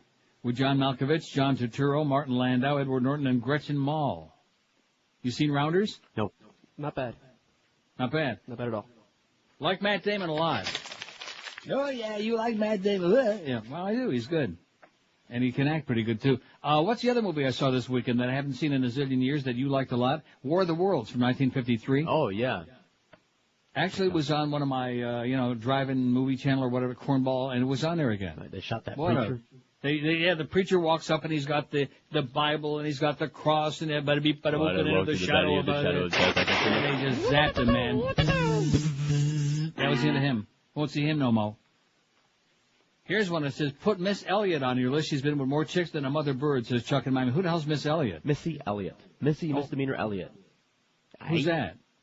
Fat, black, rat lady. I don't know. Missy Elliott, is that her name? Yeah. Well, get it right, Chuck in Miami, but thank you. Get her on the list. Missy and whatever her name is. Messy. Here's a fax from Sergio again who says, don't do it, Neil. Mellon Bank is the same Richard Mellon scaife. I'm not going to bank there. Thanks anyway, Woody. Not going to do it. I mean, you have to have some principles in life, right? It would be like you going out and shopping at Walmart today. Never happened. Isn't going to happen. And there's no chance of my banking. I nothing against the guy that's over there. I wish him all the luck in the world. I'm glad he enjoys the show, and I hope he doesn't take it personal. I will not do business with any institution connected with the Mellon family from Pittsburgh, okay, or Richard Mellon scaife. The answer is no. Or Florida Citrus, right. Just one of those things. Like I said, you have to have a few principles. I mean, if it was the only bank in the world, then you have no choice. I'm still thinking Bank Atlantic is what I'm hearing is really good. I just sent you a fax on them. That's my bank. Oh! Well, don't be mentioning my name in there with your deadbeat account.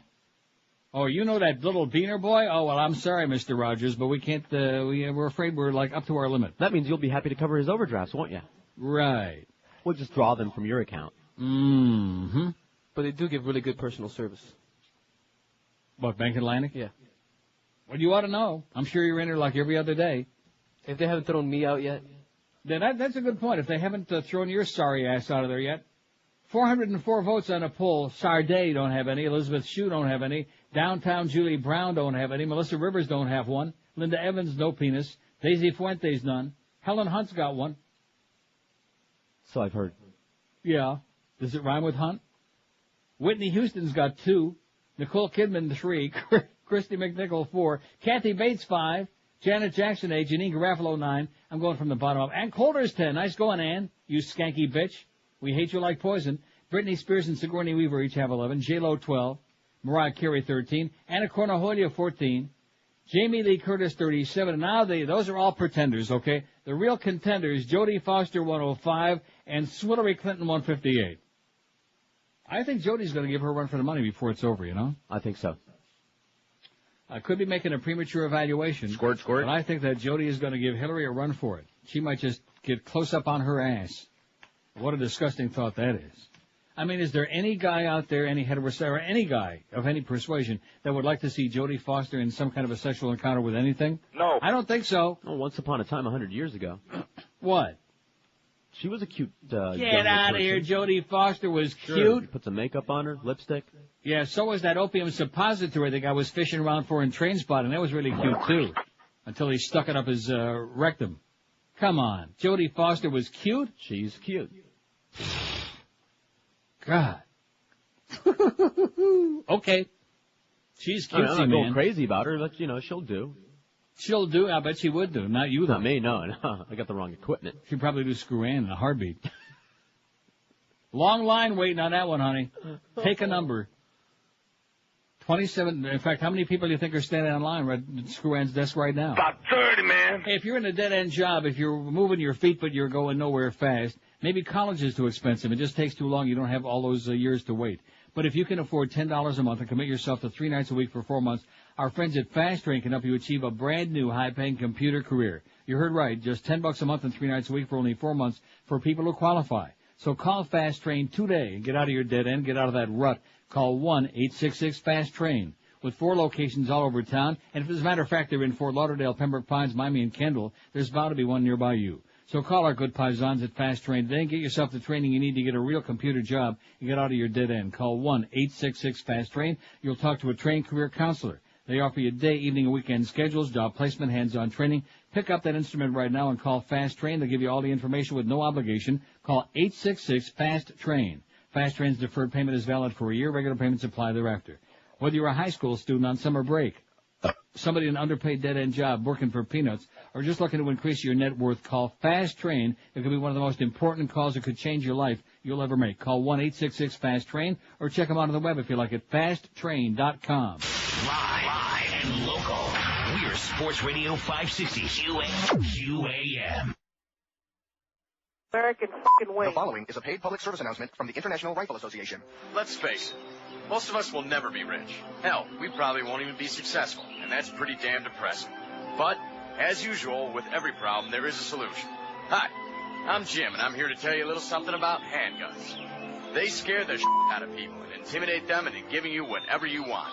That's right, handguns. Think about it. Need some cash? Rob a bank. Don't have enough money for beer?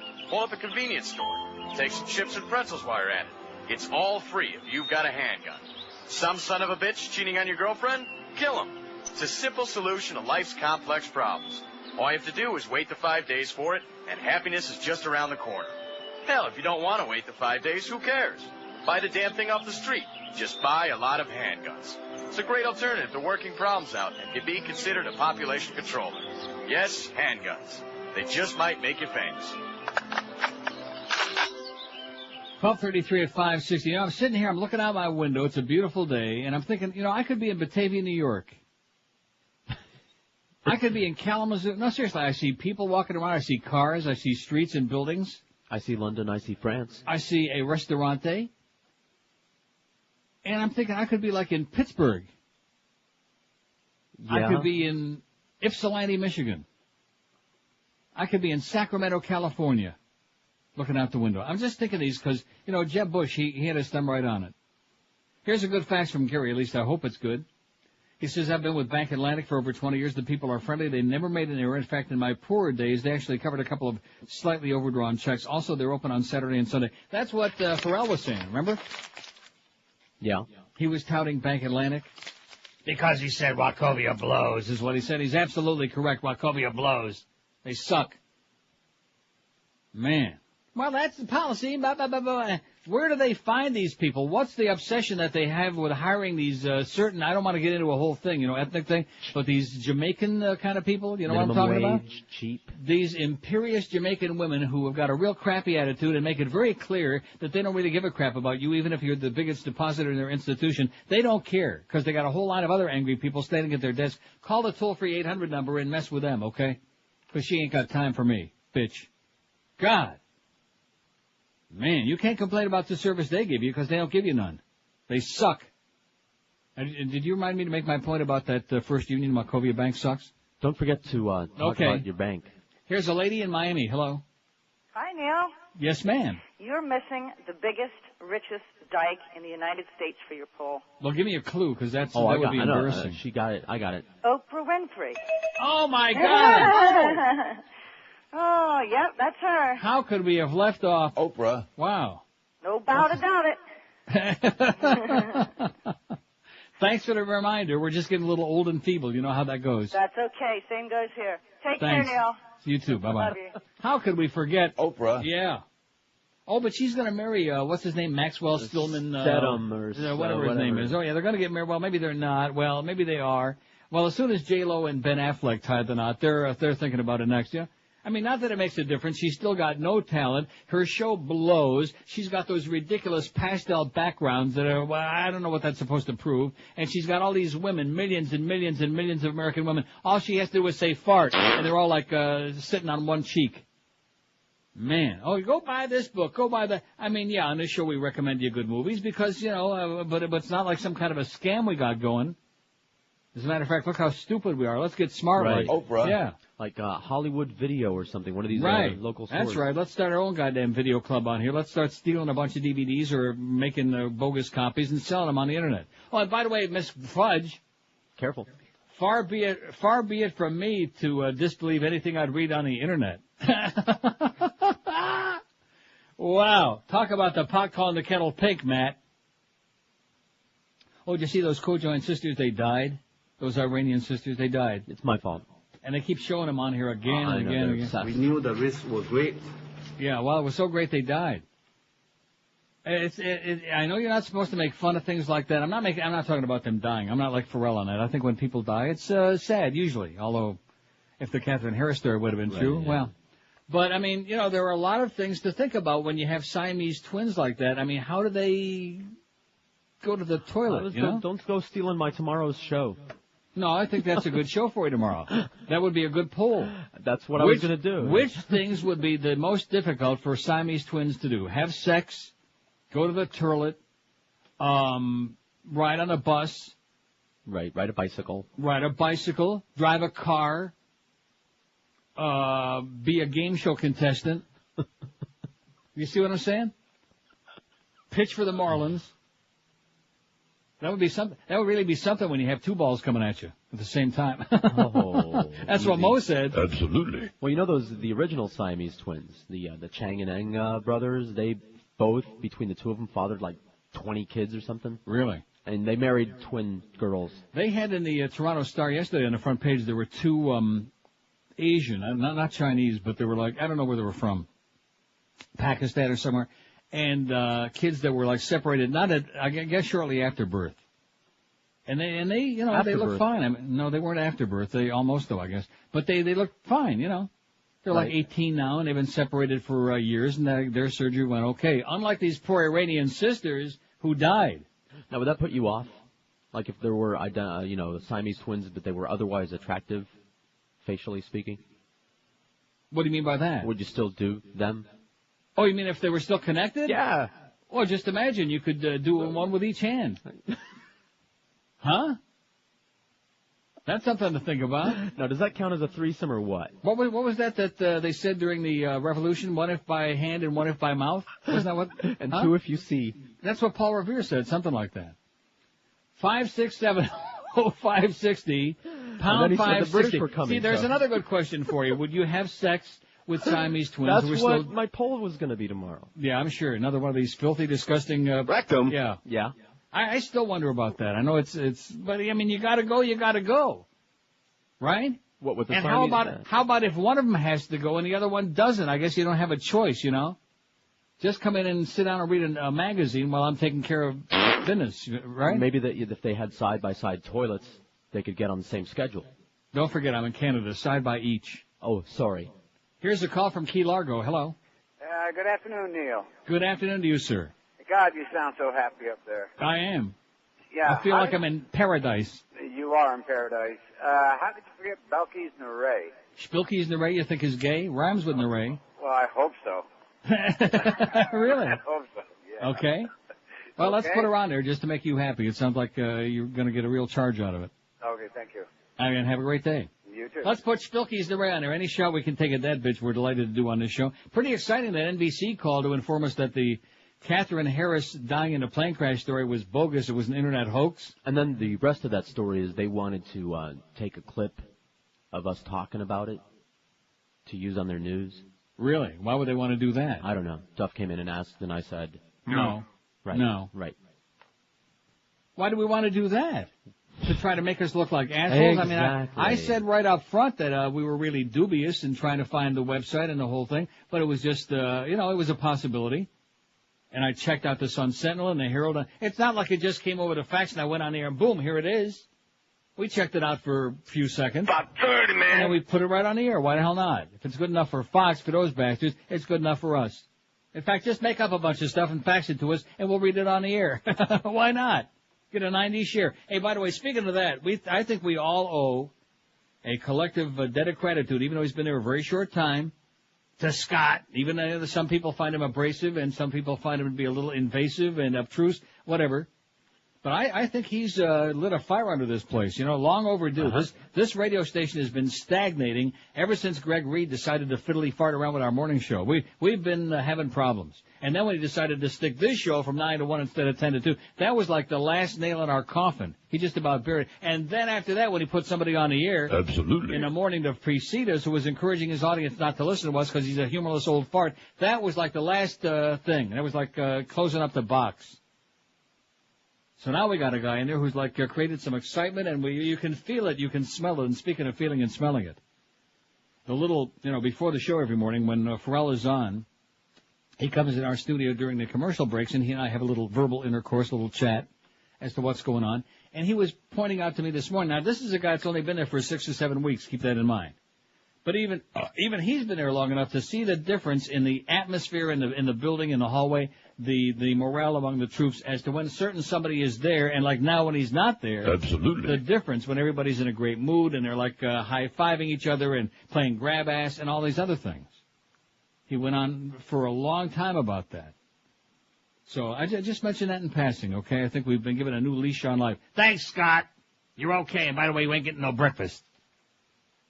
Hillary Clinton, which of these female celebrities do you most strongly believe is a dyke? Now, did we ever get Oprah on there right away? Yeah, she's on there. She don't have any votes yet. She will. 459 votes. Hillary Clinton, 170. Jodie Foster, 127. See, she's slowly but surely, she's closing in on her ass. Oh, my God, what a thought. I don't think she's got any ass, does she, Hillary? Oh, big one. No, you think? Remember those beach videos of him and her walking hand in hand? Like I said, she's all ass. And Hillary, 170. Jodie Foster, 127. Jamie Lee Curtis, 38. Did I mention who's the father? Whose daughter? Janine Garofalo, 16. She's moving up fast. I don't pay that much attention to who she's doing. Mariah Carey, 15. Ann Coulter, 14. Anna Cornaholia, 14. Britney Spears, 12. Sigourney Weiner, 12. J-Lo, 12. Janet Jackson's got 8. Kathy Bates, 6. Christy McNichol, 5. That's good that Christy still got some votes because most people probably forgot about her. Now, what was the show that she was on? Was she on Family? Yes. With, what's his name? Gary Puckett. Dornhofer? Whatever the hell his name was. You know who I'm talking about, Gary Franks. Okay. I never watched Family. And the mother was Seda Thompson, and the father was James somebody who died a couple of years ago. James somebody. James I'm Dead. Well, what a memory, huh? Mm-hmm. That was really a corny show. I did like Gary Frank, though. It's the only reason I watched it. Kathy Bates, 6. Christy McNichol, 5. Nicole Kidman, 4. Whitney Houston, 3. Helen's Hunt, 2. And that's it. A whole bunch of people with no votes yet. Get with it, folks. Daisy Fuentes, Linda Evans, Melissa Rivers, Downtown Julie Brown, Elizabeth Shue. These people have no votes. Also with no votes are Linda, who else? Sade. Oh, somebody must have just got one in there. Oh, yeah, no, I don't. Lisa Marie's got one, Queen Latifah, 2, and Oprah's got one now, finally. Nice going, Oprah. That was kind of a giveaway when she said the wealthiest, biggest, fattest, Oprah, no talent bitch. That was kind of a dead giveaway, you know what? God, I just, more power to her, I guess.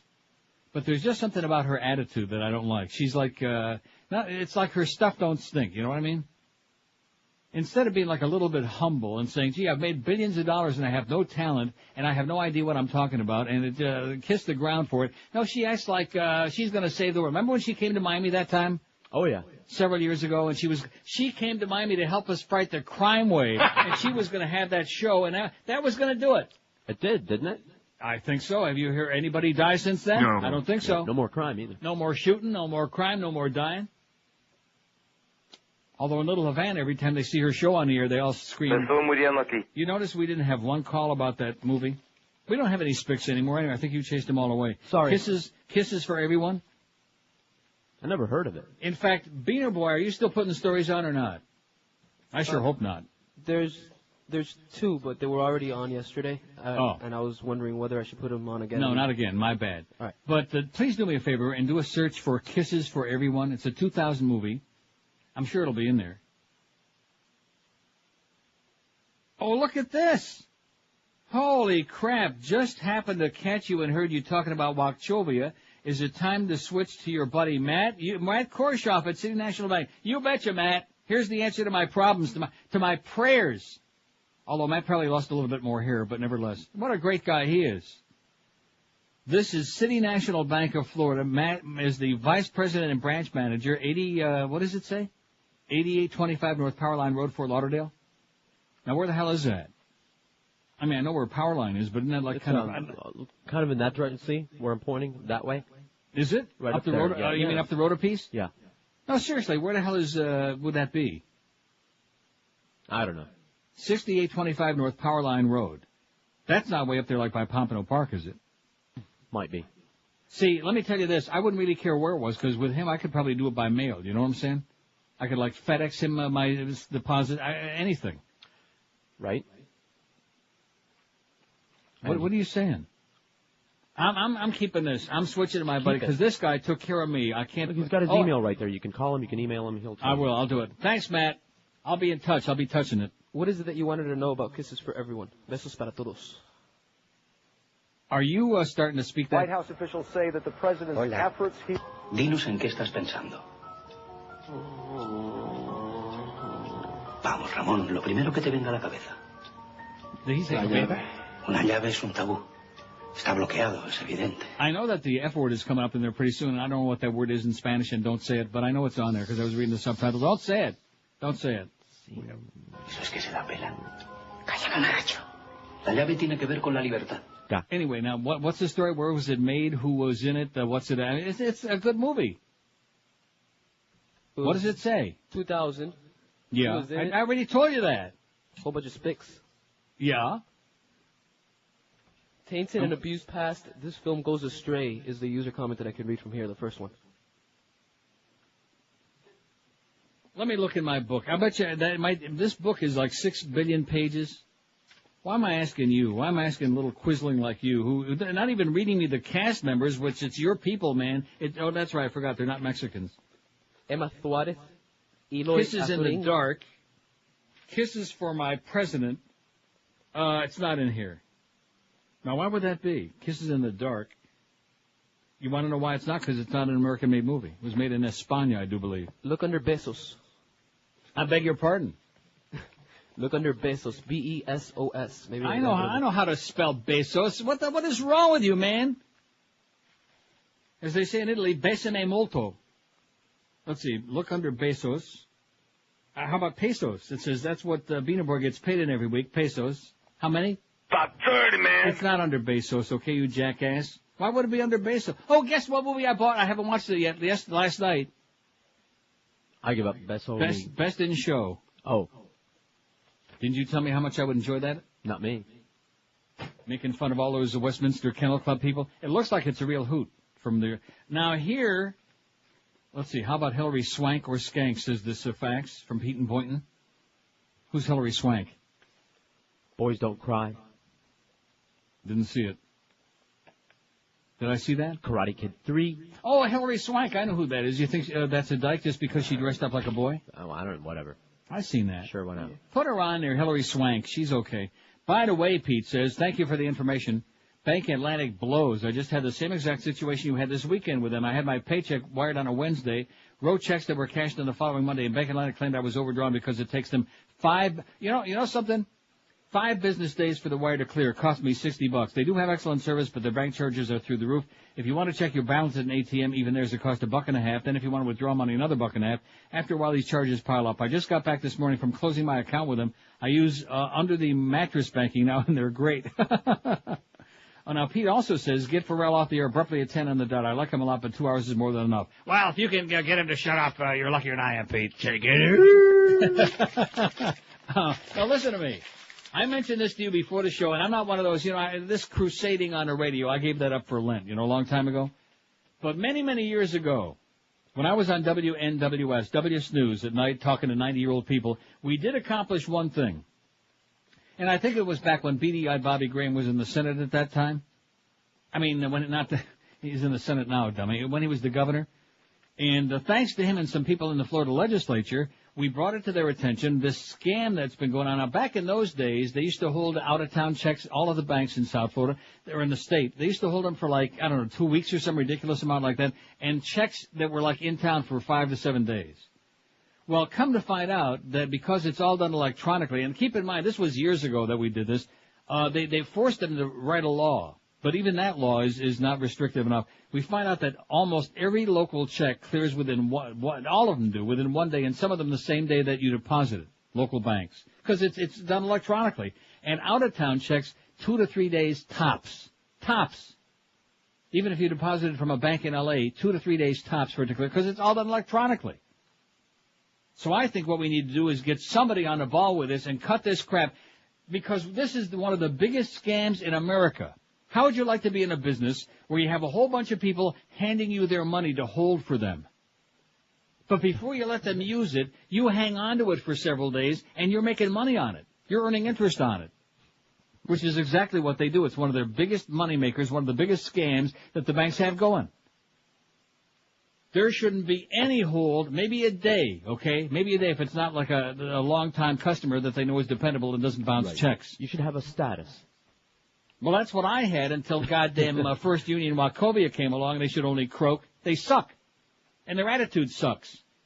I understand there's 700 other angry people in line in front of me, but I'll be goddamned if so. You know, like you said, if you're a schlepper like you, and you're trying to like juggle and rob from Peter to pay Paul and kiting checks and doing whatever, which has happened to all of us in our lives, I understand that. But when you're somebody like me who's making some serious bucks, I don't bounce checks.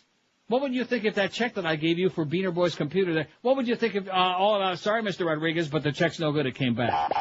Yeah. Deadbeat old fat. Deadbeat old fart. What's wrong with you with the money you're making, you piece of crap? You pathetic. No, seriously, you'd be pissed off.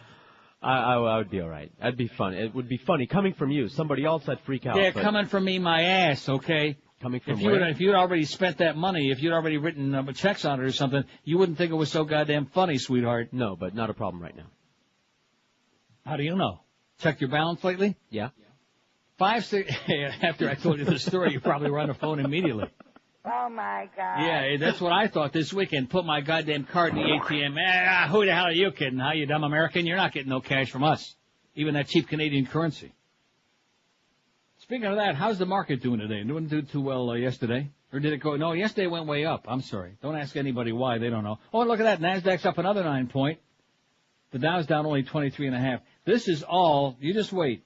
It's my prediction. I'm not getting involved. If you want to invest, hey, have a good time doing it, okay? You'll have a better time in Vegas and have more money left over. Now, here's a call from Miami on 9. You just know. There is no question. Here's Miami. Hello. Hello, Neil? Yes, sir? Hey, how are you? Pretty good. It's somebody else. Okay. I was wanting to recommend to you a movie. I don't know if I didn't see it in your list. Did you ever see American Beauty? American Beauty. No, American I did Beauty not. with, No. I think George knows about it. We talked about it. Very good movie. Haven't got it yet. I was very surprised, totally surprised by the outcome. Me too. Check it out. You're going to like it. Okay. All right, Neil. Thank you. Thanks a lot. Bye-bye. American Beauty, it certainly is no Big Lewinsky, but I'll give it a shot. Kevin Spacey, Annette Bening, Thora Birch. Right. Some other guy. Mm-hmm. Nothing wrong with it. I was surprised. Everybody touted it. Every time they tout a movie, I'm dubious. But it was good.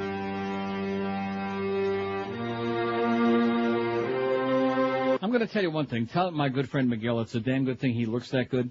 I've told you that before because he's got so many deficiencies. You know, his whole is just. I don't know what the problem is. There may be a bad He's education. got the balls to own up to it. A lesser man would have said, "Oh yeah, great movie, whatever." No, he wouldn't. What Somebody do you mean by else that? would have, knowing that they would have gotten ripped. Oh, he doesn't care. He's used to it by now. Sure. As long as we don't sick Doreen on his ass. Hillary Clinton 175, Jodie Foster 140, and that's a 2-horse race. Everybody else is suck and win, man. They're way, way behind. Out of 505 votes, it's a 2-horse race. It's Secretariat, and well, not Secretariat. It's Affirmed and Aladar coming down the stretch. It's Sunday Silence and Easy Goer coming down the stretch together. I'll tell you one thing. Before you know it, it's going to be Kentucky Derby Day in May again. Dave Johnson will be on the phone with us. You notice how these years just keep flying by? Yep. Flying by. Before you know it, I'll be 90, just like Ma. You think Ma's going to send me a birthday card on my 90th birthday? She'll only be 120. Maybe she's writing a bunch of letters in advance. How do you like that? You pick out a really nice card. You sign it ahead of time. I put a nice $1,000 check in there. Happy birthday! And can you believe it? You made the 90. A nice, cute little note. I have it to John, who goes over there. By the way, you don't know this. He goes over there to take my place every weekend to have lunch with her. To show you what a good sport he is, what a good sense of humor he's got. Yeah. I don't want to tell you the number of times he's had green apple quick step from those Millie's ground browns, okay? I don't want to tell you that. Good God. So I give it to him, and here's the check. Take it over there. He takes his own card here, happy birthday, which, of course, his card don't have no check in it. But there you go. And all I get is, because he hasn't been there yet, see? Because I call her bright and early Saturday morning and say, happy birthday, Ma. And what do I get? You're the only one who hasn't sent me a card yet. I got one for your brother. Yeah, was there a check and a card for my brother? Which I don't want to mention. He just declared bankruptcy for the 85th time. Not 85, probably. About 30, man. Yeah, he's got a scam going. It's called Life. How'd you like to do that? Okay. I have no idea how that works. How many times can you declare bankruptcy? About 30, man. Evidently. But at any rate, I hope she enjoyed his gift of dates and candy and crap that's going to probably prevent her from making it to 91. He must think she's got a lot of money stashed away somewhere, you know? Because every year he sends her all of this candy and crap, you know. She's got a lot of your money desperately to kill her. Doesn't work, though. Hasn't worked yet. Hasn't worked yet. She's still alive. 12:57 at 560. WQAM. Hey, I want to tell you about a place that's still going strong. 25 years in South Florida, and that's Brandy Shoes. We love our friends at Brandy's, and they love us. You want to know why? Because they do everybody good. In fact, this goes back to what I was talking about with that awful bank, which I don't want to mention, First Union, Wachovia. There are people who give you service, and then there are the rest. And that's the reason Brandy's has lasted so long, because they started as just a small independent family shoe store, and now they've grown like crazy. They got a gigantic 8,000 square foot mega store with over 40,000 pair of your favorite shoes in stock at unbelievable, unbeatable prices too. Whatever brands you like, they got them. Rockports, Echoes, Mephisto, Timberland, Clark's, SAS, Florsheim, and they've got all the sizes you're looking for. Men's 6 to 15, women's 5 to 12, and widths from the very, very narrow to the very big, fat, wide ones too. And like I said, they give you personal friendly service to make sure they give you a perfect fit every time. You won't walk off like, what was the guy's name in La Cajafol? Jacob. You won't be walking like that when you have your shoes on from Brandy's. You'll find them at 1290 North Federal Highway in Pompano Beach, open daily 9 to 9, Sundays 10 to 5. And right now, it's a great time to buy SAS shoes all this week at Brandy's, because all men's and women's great styles, 20% off and more. So be sure to get into Brandy's this week and save a ton of cash on SAS shoes, or check them on the web if you like at Brandy's Shoes, all one word, brandyshoes.com. Live and local. This is Sports Radio 560. QAM. Oh, this is Pope John Paul Lind. And if you ask me, the only thing more fun than playing grab-ass with the Swiss Guard is the Neil Rogers 1 to 2 hour. Oh. The Honorable Reverend Jerry Falwell. My friends, I'm sure that Halle Berry is a lovely negress and a fine actress, as well as Chuck Berry with his jungle music. But friends, I must speak out against the Academy's embracing of colored folk. It's my understanding that the pop culture industry is perpetrated by homosexual Jews. It was them, and that Clinton, of course, who brought the tragedy of 9/11 upon us. God is angered by all who are not in the likeness of myself. All that's right is Christian and white. Now pull down your pants with me and pray. Dear Lord in heaven, help me find my penis. Thank you. 102 at 560 WQM. It's our big 1 to 145 hour. We don't have anything for that, do we? We don't have no intro for. Anyway, I'm looking up. See, Beaner Boy, you gave a lick and a schmear there. Kisses for everyone. Besos para todos. And there's like a long review on here, a long summary. I guess you just went to, this is Mongrel Media. Is that the one you looked at? Evidently not. IMDb? 1965, Cadiz, Spain. Cadiz, Spain. Miles from home.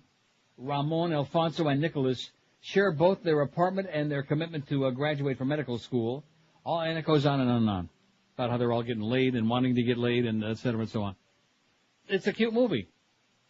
Besos para todos. We haven't had one call because we don't have any spics listening. Maybe they're all like in Cuba or somewhere. 5670560, pound 560 on the AT&T. And I almost forgot my PETA story for the day. Every day we have to add another PETA story. PETA. PETA and KFC in game of chicken. An animal rights group said it plans to file a lawsuit. This was yesterday against fast food chain KFC, accusing the company of making misleading statements on its website regarding how the chickens it sells are treated. There's nothing worse than misleading statements on the Internet. You know that? Right. I hate That's what Miss Drudgy said. People for the Ethical Treatment of Animals said it'll file suit in California state courts, well, I guess they did yesterday, against KFC and its parent, Yum Brands Incorporated. Yum, Y-U-M, Yum. Rhymes with dumb. Seeking an injunction to stop what it says are deceptive statements on the KFC website. PETA contends that chickens KFC buys from suppliers are abused through drugging, feeding, and slaughter practices. The director of vegan outreach of Bruce Friedrich said the treatment is legal, but they can't legally lie about it, and they have been. They've been lying about it through their teeth. Friedrich alleged KFC's website and other public communications contain misstatements about how the chickens are treated.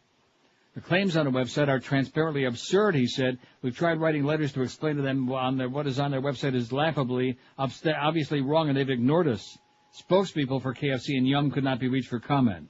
They're probably hanging out with a colonel. In a draft of the planned lawsuit obtained by Reuters takes issue with a KFC statement on its website that its guidelines for the treatment of chickens are designed to ensure that all birds are handled humanely and suffer no pain. Now, don't be making no comment about the bird, okay? Because I know that's what's coming from you next. He's feeling no pain. The PETA suit is one of the new risks facing food companies such as Kraft and McDonald's recently. Plaintiffs in obesity lawsuits allege that certain food products are responsible for making them overweight. And by the way, the last few days, because I haven't been on the air, there have been all these stories about those trans fatty acids, which I've been screaming about for years, and which Dr. Macaulay Culkin Kilmer, whatever his name is, also was screaming about and trying to tell you that it wasn't the cholesterol that was going to give you a heart attack and clog your arteries and kill you, but it's the trans fats, baby. So let me just tell you this little piece of advice. Okay, you're not going to do it anyway, but those French fries that I'm always screaming, don't eat them. Don't eat them. Yeah, but... And cookies and also... Like I told you, I'll admit it, Breyer's ice cream. I thought, aren't they supposed to be famous for using all the great ingredients? All natural. Well, guess what? All natural, partially hydrogenated oils. If you look on the label that says hydrogenated or partially hydrogenated, that means it's trans fatty acids and it's going to kill you in the long run, maybe in the short term. What if it's impartially hydrogenated? Maybe in a few minutes. About 30, man. It'll kill your damn ass, huh? Well, partially hydrogenated only kills you partially. I see. Like from the neck down. Which part? Well, whatever one that's in the mood for on that day. I'm just telling you, trans fatty acids, that's what all you doctors, you fakers ought to be concerned about instead of this cholesterol boy. The whole thing with cholesterol was just a scam so they could have Dan Reeves on TV selling you Zocor and Lipitor and all this other crap, all this other bullcrap that's got these brutal side effects. That's just my opinion, okay? Continue taking whatever you want, whatever crap your doctor's peddling these days. Have a good time with it. Make a lot of money for all those goddamn companies, for Eli Lilly and Pfizer and all these other grave robbers. Have a good time. Did we ever come to a conclusion, by the way, in Florida, what the deal is with those buy drugs from Canada things that they were trying to close up? What was ever the upshot? I don't know if we have closure on that. I see. Boy, we sure had a lot of ladies call today, which is a real breath of fresh air. Here's a lady in Fort Lauderdale. Hello. Hello. Yes, ma'am. It's another lady. All right. All right. Excellent. I'm a chronic taxer, Carolyn, but I was able to call you today because I'm driving down from Palm Beach. I wanted to tell you about Mellon United National Bank. Okay. And I don't know if you heard this, but used to be United National Bank, a hometown bank, very small, very nice to the customers. Then Mellon came down and joined them, but they still have stayed just as nice. The local people are pretty much in charge, and it still has the atmosphere of a small town bank. Right. And they're fantastic, and they're very easy to, they're on the internet, so I bank online now. Yeah. And I really recommend them. Now, two things though. The only Lauderdale office that I know, or Broward office that I know of, is right across from the Broward County Courthouse. In that tall building. Oh, God. Yeah, but I don't know. Maybe they have one out west now. And the other thing is that it is from the Mellon family from Pittsburgh. Oh, but not for me then. Not for me. Richard Gay. Yeah, not for me. I'm from Pittsburgh, but Anyway, also, would you put Sandra Bullock on the list? You think Sandra Bullock is a dyke? Oh, yeah. I'm positive. Just look at her last movie. Just look at her. What was her last movie? Oh, my God. 2 Weeks' Notice. Oh, I didn't see that. With Hugh Grant. Okay. And all these rumors about them having a romance, but they didn't, and I'm just sure of it. Well, we got it down. Okay, thanks. Thanks a lot. Have a great day. Bye. Get Sandra Bullock on there. Boy, she's taken a beating on our polls the last couple of weeks. And that's okay. I think she's cute.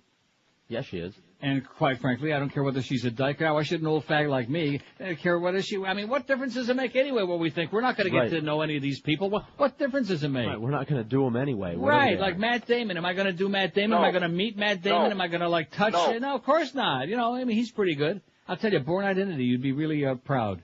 You'd say, boy, Matt, you really butched up a lot. I wrote it down. Yeah, you'll like the movie. Trust me, I guarantee you. I'll bet Beaner Boy's life on it. In fact, I'll bet everybody's life, if it isn't more interesting than a goddamn, that horrible, horrible movie that you forced me, and it was mostly Beaner Boy. Oh, this is really great. A Beautiful Mind. He didn't even have that. He had Beautiful Minds. I should have kept looking for the wrong name. At least then I wouldn't have found it. A Beautiful Mind with Russell Crowe. Boy, you ought to be eating crow right now, mister. I'll tell you that. Because that's for the birds, that movie. It sucks. I stand by. Well, when does it get good? At what point? I mean, beside the fact he's drinking and figuring about a bunch of numbers, and he's kind of like a social misfit. Beside that, what happens? It's all foundation. You have to watch it to see it. No. It's not what you think it is. You probably turned it off right when it was about to get good. Probably. Right. Yeah.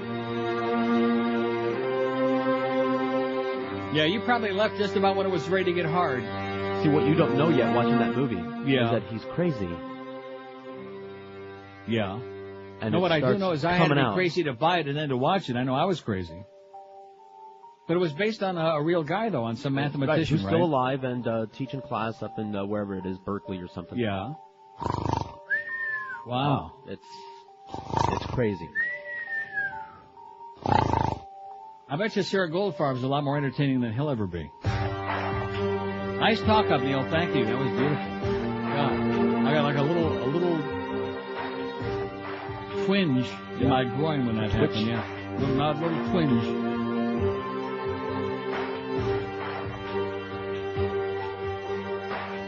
See, that movie is much too cerebral for Miguel. With all due respect, I mean, he's a wonderful guy. He looks great. He does a good job for us, but he's dumb, you know. You know what I mean? I don't mean like he's articulate. He can speak English. He's peeked upon it, you know. But he's, you know what I'm saying? Well, no, it's the best ofs aren't done yet. Come on. Like I said, he's probably the smartest spick I ever met in my life, with the accepted present company. I'm not too sure about either one of you. So anyway, this fax from Matt Korshoff at City National Bank of Florida. This is like see, and it's a damn good thing I come on the air and bitched about it, because that's how I met Matt in the first place. Although he always turned me down. No, but seriously, that's how I got with Family Bank in the first place. Remember I was bitching about Nations Bank? Yes. And look what happened to them. They went out of business. Anybody seen Nations Bank lately? No. They got bought out by some other fakers, probably by First Union or somebody. I think it was. So don't be messing with me with my banking, because I'll put your ass out of goddamn business if it's the last thing I do when you start dealing with my money. I told this woman on the phone on whatever yesterday. I said, we're not talking about a supermarket. We're not talking about a goddamn hat store. We're talking about people's money. And you people just keep making too goddamn many mistakes. It's unacceptable. She's got this cavalier goddamn attitude about, well, kind of like they'll do me the favor if they feel like it, and if not, then they won't do it. Like they're doing me a big favor. Right.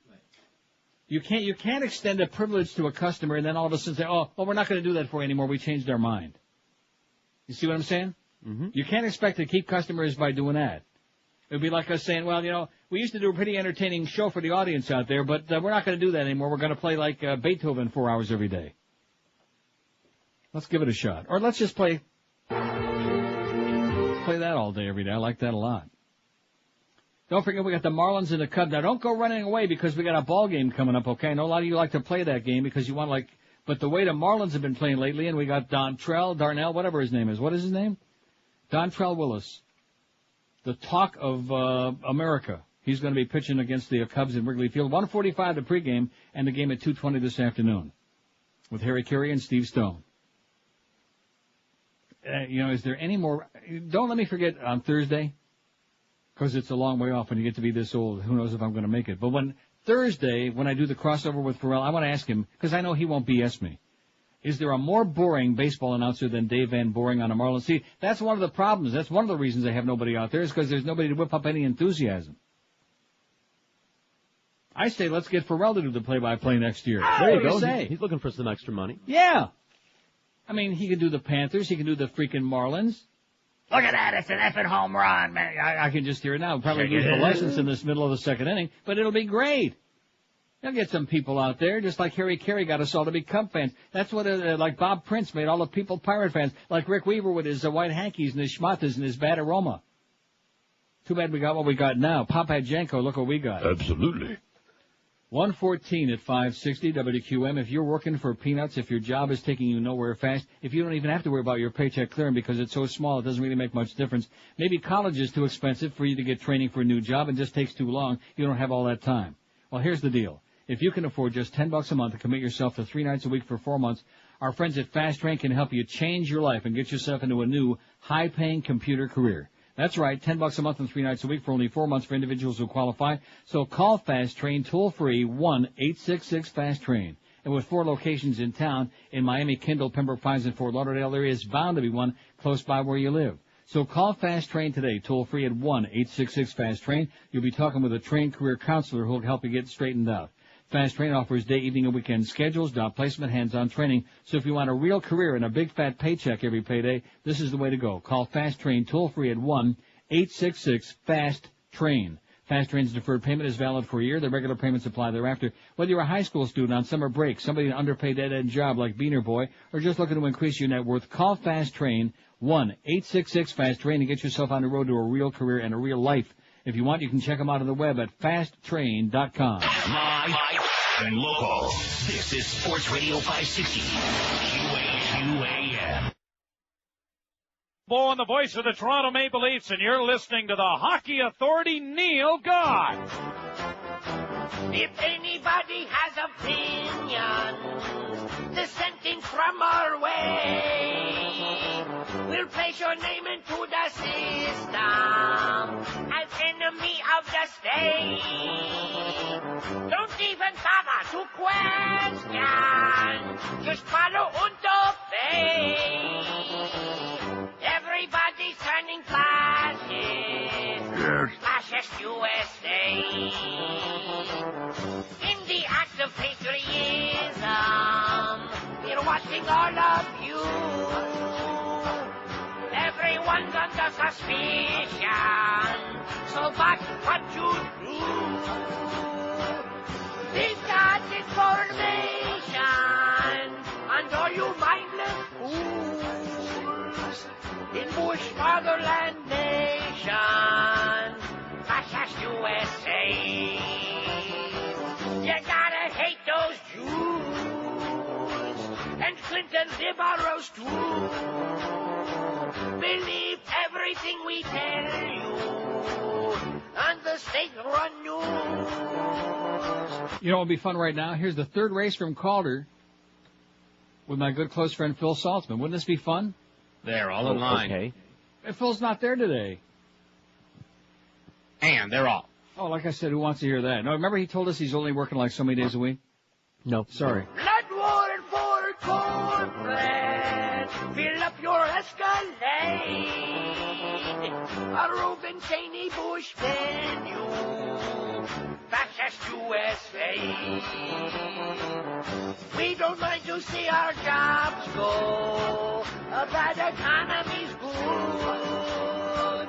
We're fascinated by J-Lo. Don't read no stupid books. All now are embracing the Pax American way. Everybody's turning fascist. Fascist USA. Oh, and speaking of the American effing way, the shootings in Mississippi today in Meridian, how about the near shootings, the near Columbine repeat that we had yesterday in Jersey? Yeah. Almost. Doesn't came count. Came within a kinky little hair, that close to having another mass shooting in a school, and God only knows where else they were going to be shooting up a bunch of people. Crazy people with guns, man. Got a whole bunch of faxes here. Here's one that says, to add insult to injury, if you deposit cash in your account in Wachovia Money after 2 p.m. in Broward, 4 p.m. in Dade, the money doesn't post immediately in your account. What kind of crap is that? They suck. Yeah, I've heard that you can make a cash deposit and they still put it on hold until the next day. Even though the money is in there. Maybe they're afraid the money's going to bounce. There you go. They don't know where that money came from. That's right. Now, somebody faxes me a poll that we took. What's the movie had the most shocking ending? And American Beauty was on there. It says, remember this? Yeah, I think it did well on the poll. Did it do well? Yeah. I see. Well, whatever. I still haven't seen it yet, but I will. Don't get pushy. I must have watched the whole bunch About 30, man. last week or so, including that Black Cat with Bela Lugosi and Boris Karloff. Blit. And War of the Worlds again, which was sensational. Everybody should be forced to see that. All that religious bull crap. Although, of course, in the end, they have to redeem themselves because that was back in '53, Right. And of course, they were in the church and they were all praying, Sure. and all of a sudden, well, I don't want to ruin the ending for you, but everything turned out okay. Well, except for the people that were already zapped away, So anyway, American Beauty, I'll get it. I'll get it today just to calm you people down a little bit.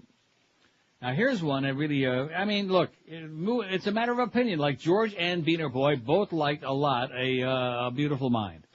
To me, it was the biggest waste of time. I could have been picking dingleberries out of Moe's butt, okay, Well, you for finished 20 minutes and probably that. had a more enjoyable time than watching that. It was not that it was slow, it was no Moe. It didn't go anywhere.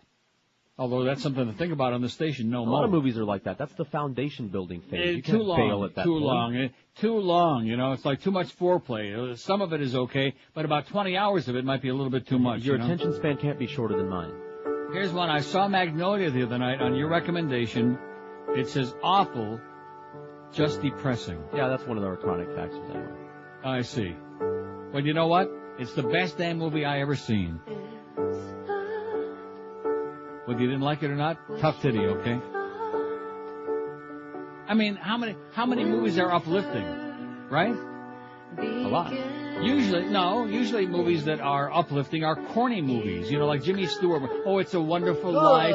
Yeah, that's I'm not talking that that's genre, nauseating. that kind of. Well, I'm just telling you, those are the uplifting movies. Corny. I mean, Requiem for a Dream, was that uplifting? No, of course not. It was depressing. This movie is so brilliantly made that there were no words to describe it, and the fact that you don't want to give it its proper due indicates to me that you got a bug up your ass about something. Oh, I should have put that on the poll yesterday. Yeah, that's right, about Magnolia. George has a bug up his ass. He's got Magnolias up his ass. A bug. I just should have put a bug. What would you rather have up your ass, folks? Lilacs or Magnolias? Bugs. Yeah. That's such a phenomenal movie. I shouldn't have played that, because every time I play it, I start thinking about that scene again. It just amazes me. Every character in the movie is just so. I mean, most movies, there are characters are like that thing we did with The Godfather. We had 100 characters on there, and you could take about 80 of them, and if they were in there, fine. If not, big deal. Small potatoes. Like Frankie Pentangeli. Small potatoes. Oh, you know that Al Pacino went to the Lee Strasser's acting school in New York is where he got his start? No, I didn't know that. Because his bio was on Biography last night, Al Pacino. And that's why he personally interceded to get, that was the first time Lee Strasser was ever in a movie. Did you know that? No, I did not. No, there you go. Now you got two pieces of news for you. Did you know that Katherine Harris is dead? Oh, no, that's right, she's not. Well, we can't be perfect. And Lee Strasser, he went to him and he got him that part in Godfather 2. Just all of these things, just a wealth of knowledge with all this stuff that I'm seeing these days. Just tons of crap. I didn't ask. Poll question: which of these female celebrities do you most strongly believe is a dyke? It's Dyke Tuesday. So everybody get ready to stick your finger, like they do in Holland, stick your finger in the dike. Hillary Clinton, 184. 184 for Hillary. She's still got a solid lead. But Jodie Foster's creeping ever closer, 151. She's going to make a two-horse race out of it. And they still got a 16th of a mile. Yeah, I was going to put Phil Saltzman on there, and Phil's not working today because it's Tuesday. Never on a Tuesday. Sorry, Phil. Jamie Lee Curtis, 41. Ann Coulter, 26. Yeah, that bitch moved up pretty good. Janine Garofalo, 21. Mariah Carey, 15. Anna Corneliu's got 15 votes. Sigourney Weaver, 13. She said that lesbian stuff is alien to her.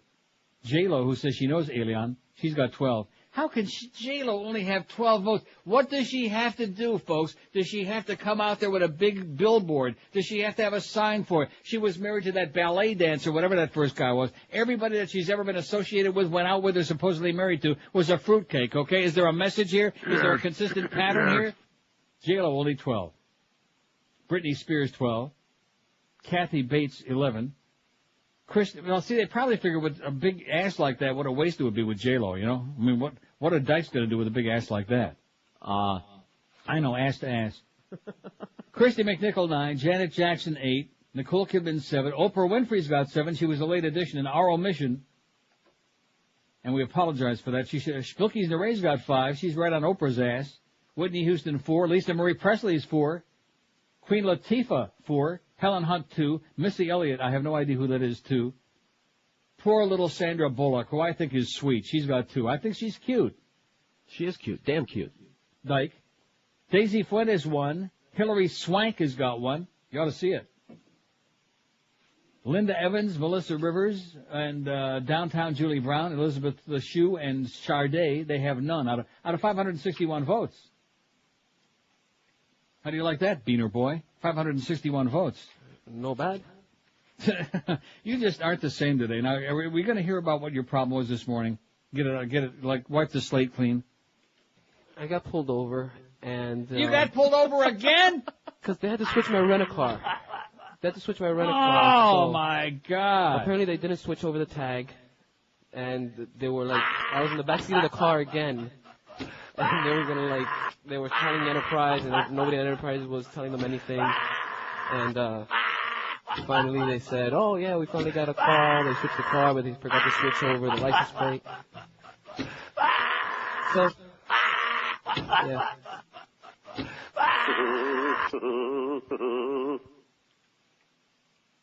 This man is not allowed to leave the building.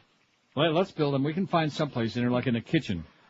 But there's an empty second floor. He can just, okay. like, there's a lot of homeless people. That's right, there's nobody on the second floor. We'll build you like a little apartment down there on the second floor. Kind of like a crack house. You're not permitted to leave the building, okay?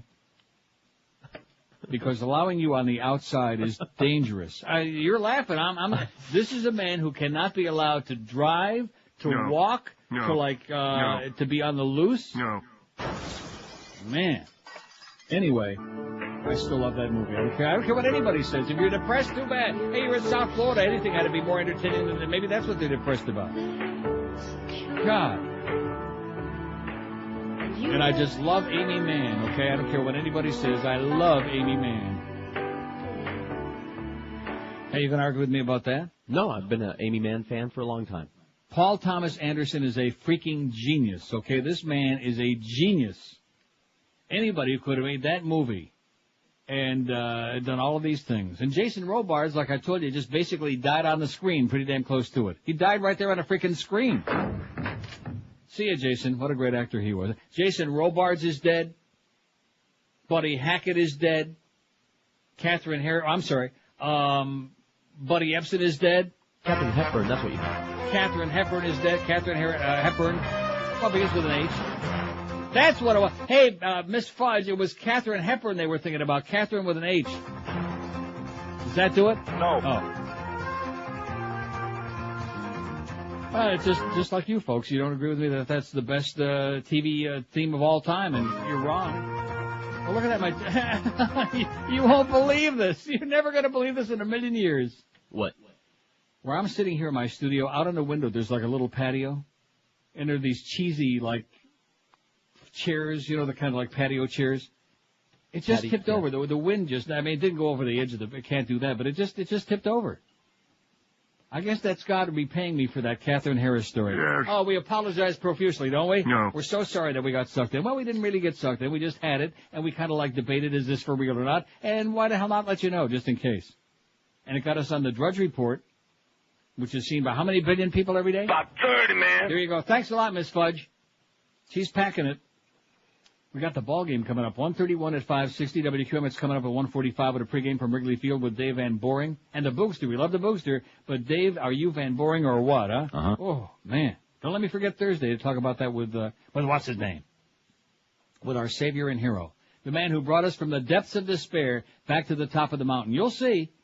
You'll see. Bringing him on board has turned this place around. It's the best damn thing, whether we like him or hate him or whether he's a pain in the ass or whether he's going to lose the license. He is just revitalized QAM, which was like dying on the vine. Thanks to Greg Reed and his messing. And, of course, thanks to some of the people he brought in, not to mention no names. And if you haven't called Dial Mattress yet at 1-800-Mattress and you're in the market for a new mattress, I can't imagine what in the world you'd be waiting for. Even Miguel, who isn't too swift, even Miguel recently called 1-800-Mattress and got a new mattress from the folks at Dial Mattress, and he reports that it was a piece of cake. Nothing could be simpler, and believe me, in his case, simple is the operative term. They showed up right on time. They set up the new bedding. They took away the stained, crappy, smelly, embarrassing old bedding. All of that for free. So don't wait another minute. If you need a new mattress, these are the people you want to be talking to. They give you a 2-hour window, or you actually pick it.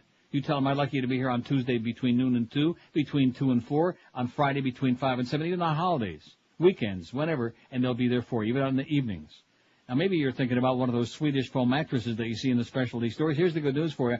Dial Mattress carries Tempur-Pedic as well, plus all the big-name brands that you love, Serta, Simmons, King Coil, Sealy, at low, unbeatable, everyday discount prices. So if you want to schlep around all the bedding in department stores and pay for their big overhead, go ahead if you want to get ripped off. But if you want everyday, unbeatable low prices, just the one easy call is all it takes. Call 1-800-Mattress, and they'll be there knocking on your door in no time at all. 1-800-MATTRES for Dial Mattress, the easy and intelligent way to get you a great night's sleep, or check them on the World Wide Web if you like at mattress.com. Live and local. This is 560. The radio's all yours now.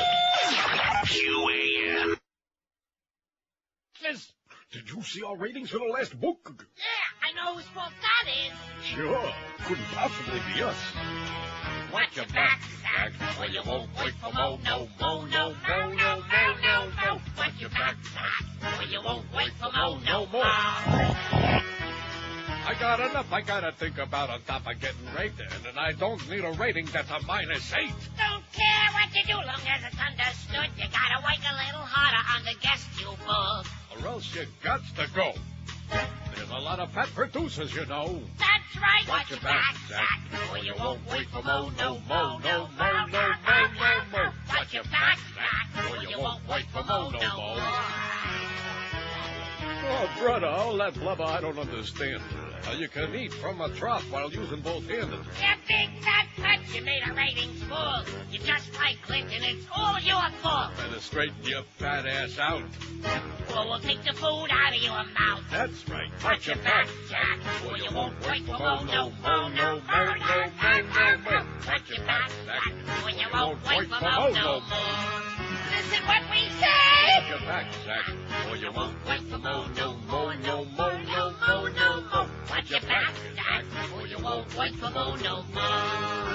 You know who I am? No more. You're lucky you got a job here. Try that one more time and you're all fired. Absolutely. 138-22 till 2. Marlins and Cubs just minutes away now. Lynn Samuels emailed me and she said Lee Strasberg with a whole bunch of... What did I say? Did I say Lee Strasser? I don't know. You want to know why? Because I always do that. Lee Strasser was a sales hole at WNWS about 100 years ago. If you had said Lee Strasser, I would have corrected you. Well, why did she say that? She had like 80 exclamation points. Lee Strasberg! Isn't that what I said? Strasser? I don't get it. And I emailed her back and I said, what did I say? What did I say? And she said, wait a minute, here. No message. Well, she'll let me know. Believe me, she'll chew my ass out. Whatever I did wrong. Hey, it wouldn't be the first mistake today, Lynn. Made a bad mistake on that Katherine Harris story. And are we upset about that? No. No, we got some nice coverage on your boyfriend's website. Billions and billions of people all over the world. More people than are alive yet today are seeing that. About 30, man. So we put it on that she was dead while she was right there on C-SPAN on TV. And, of course, what was our first call? First call right out of the box. The guy that was watching on C-SPAN. That's our intellectual audience for you. Can't pull the wool over this audience's eyes. Although we've been doing it for a long time. Here's Fort Lauderdale. Hello.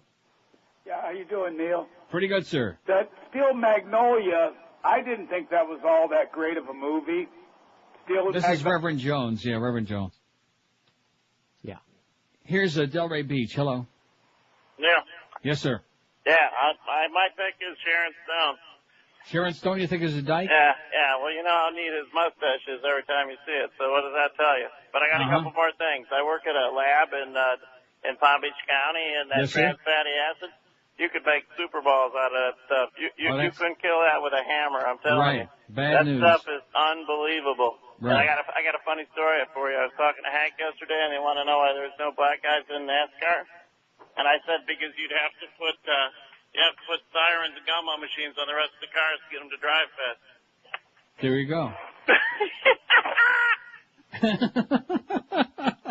Boy, he sure liked it. Huh? Yeah, the Huffler liked it too. Yeah, they're getting that whole Dusty Baker thing about blacks and about the Spicks and all. And here about a week and a half ago, the Toronto Star had a big thing on their front page calling the Blue Jays the White Jays. And they don't have enough blacks. They don't have the same percentage. I mean, let's cut the crap already, okay?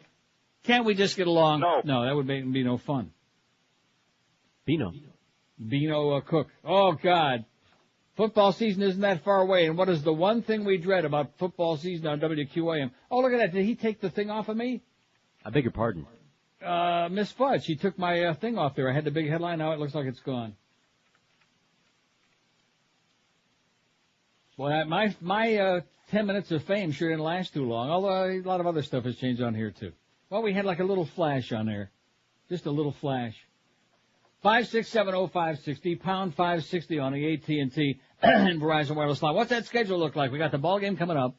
The big, who works real cheap, obviously, 5:45, right after the Marlin game, till 10 o'clock tonight. Oh, man.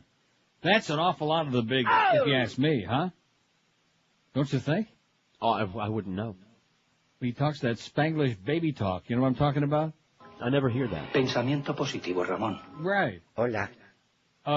Eddie K at 10, and then Joe and Mark overnight, 2 to 5 in the morning. By the way, they still want that hour back, in case Mo is listening. You know what Mo says? I'm listening. Oh, Jesus Christ. Are you kidding me? Forget about that. We don't know where it is. Which of these female celebrities do you most strongly believe is a dyke? That's our poll question today on NeilRogers.com. Yeah, get out of here. I bet he is. He's listening right now. Man with no life. His life is golf and squeezing the bag and picking his rectum. Hillary Clinton, 191. Jodie Foster, 167. You notice how tight that's getting? That is getting really, really tight, that Hillary Jodie thing. Jamie Lee Curtis, 42. Ann Coulter, 31. Janine Garofalo, 22. Mariah Carey, Be Really Scary, 15. Anna Cornajolia, 15. Sigourney Weaver, 13. J-Lo is still stuck on a dozen. Boy. Britney Spears has got 12. Now, how do you even relate to that? What do you say? What do you say? Exactly. What can you say? That there are as many people who believe that Britney's a dyke as J-Lo. Kathy Bates, 11. Christy McNichol, 11. Oprah Winfrey, 9. Oprah's slowly but surely sliding it up there. Janet Jackson, 8. Jesse Jackson's got a whole bunch. Nicole Kidman, 7. Lisa Marie Presley, 6. Spilky's Neray, 5. Whitney Houston, 4. Queen Latifah's got 4. Helen Hunt's got a pair. Missy Elliott's got 2. Poor little Sandra Bullock, 2. Daisy Fuentes, 1. Hillary Swank has got 1. She's swinging it right now. Hillary's swinging her swank as we speak. Now, let's see. The schedule, George is on tomorrow. And we also have a Marlin game at 12:45 tomorrow. So psychologically, we're prepared for that big 12:45 to 1:45 hour. Oh, that's the wrong one. Oh, don't do that. No. What? No, I wanted it going out up to the ball game. We got to play music, right? Right. I'm gonna play that. Just relax. Relax. First, I wanted to play this. And relax. Relax. X-lax. By the way, my mother still takes X-Lax. She told me she took 6 things, whatever that was. And then the next day she took 6 craps.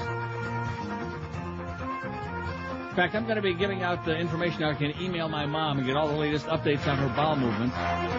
Could we post them? We could post Ma's bowel movements, the times, and the texture on our website. Does she have a digital camera? By the way, did you hear about Katherine Harris?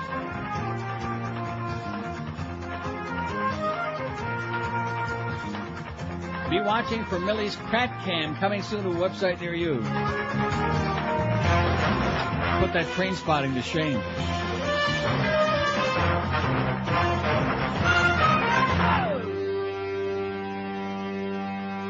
Marlins and the Cubs, baby. Marlin baseball coming up next. Learning to spell with Dontrell.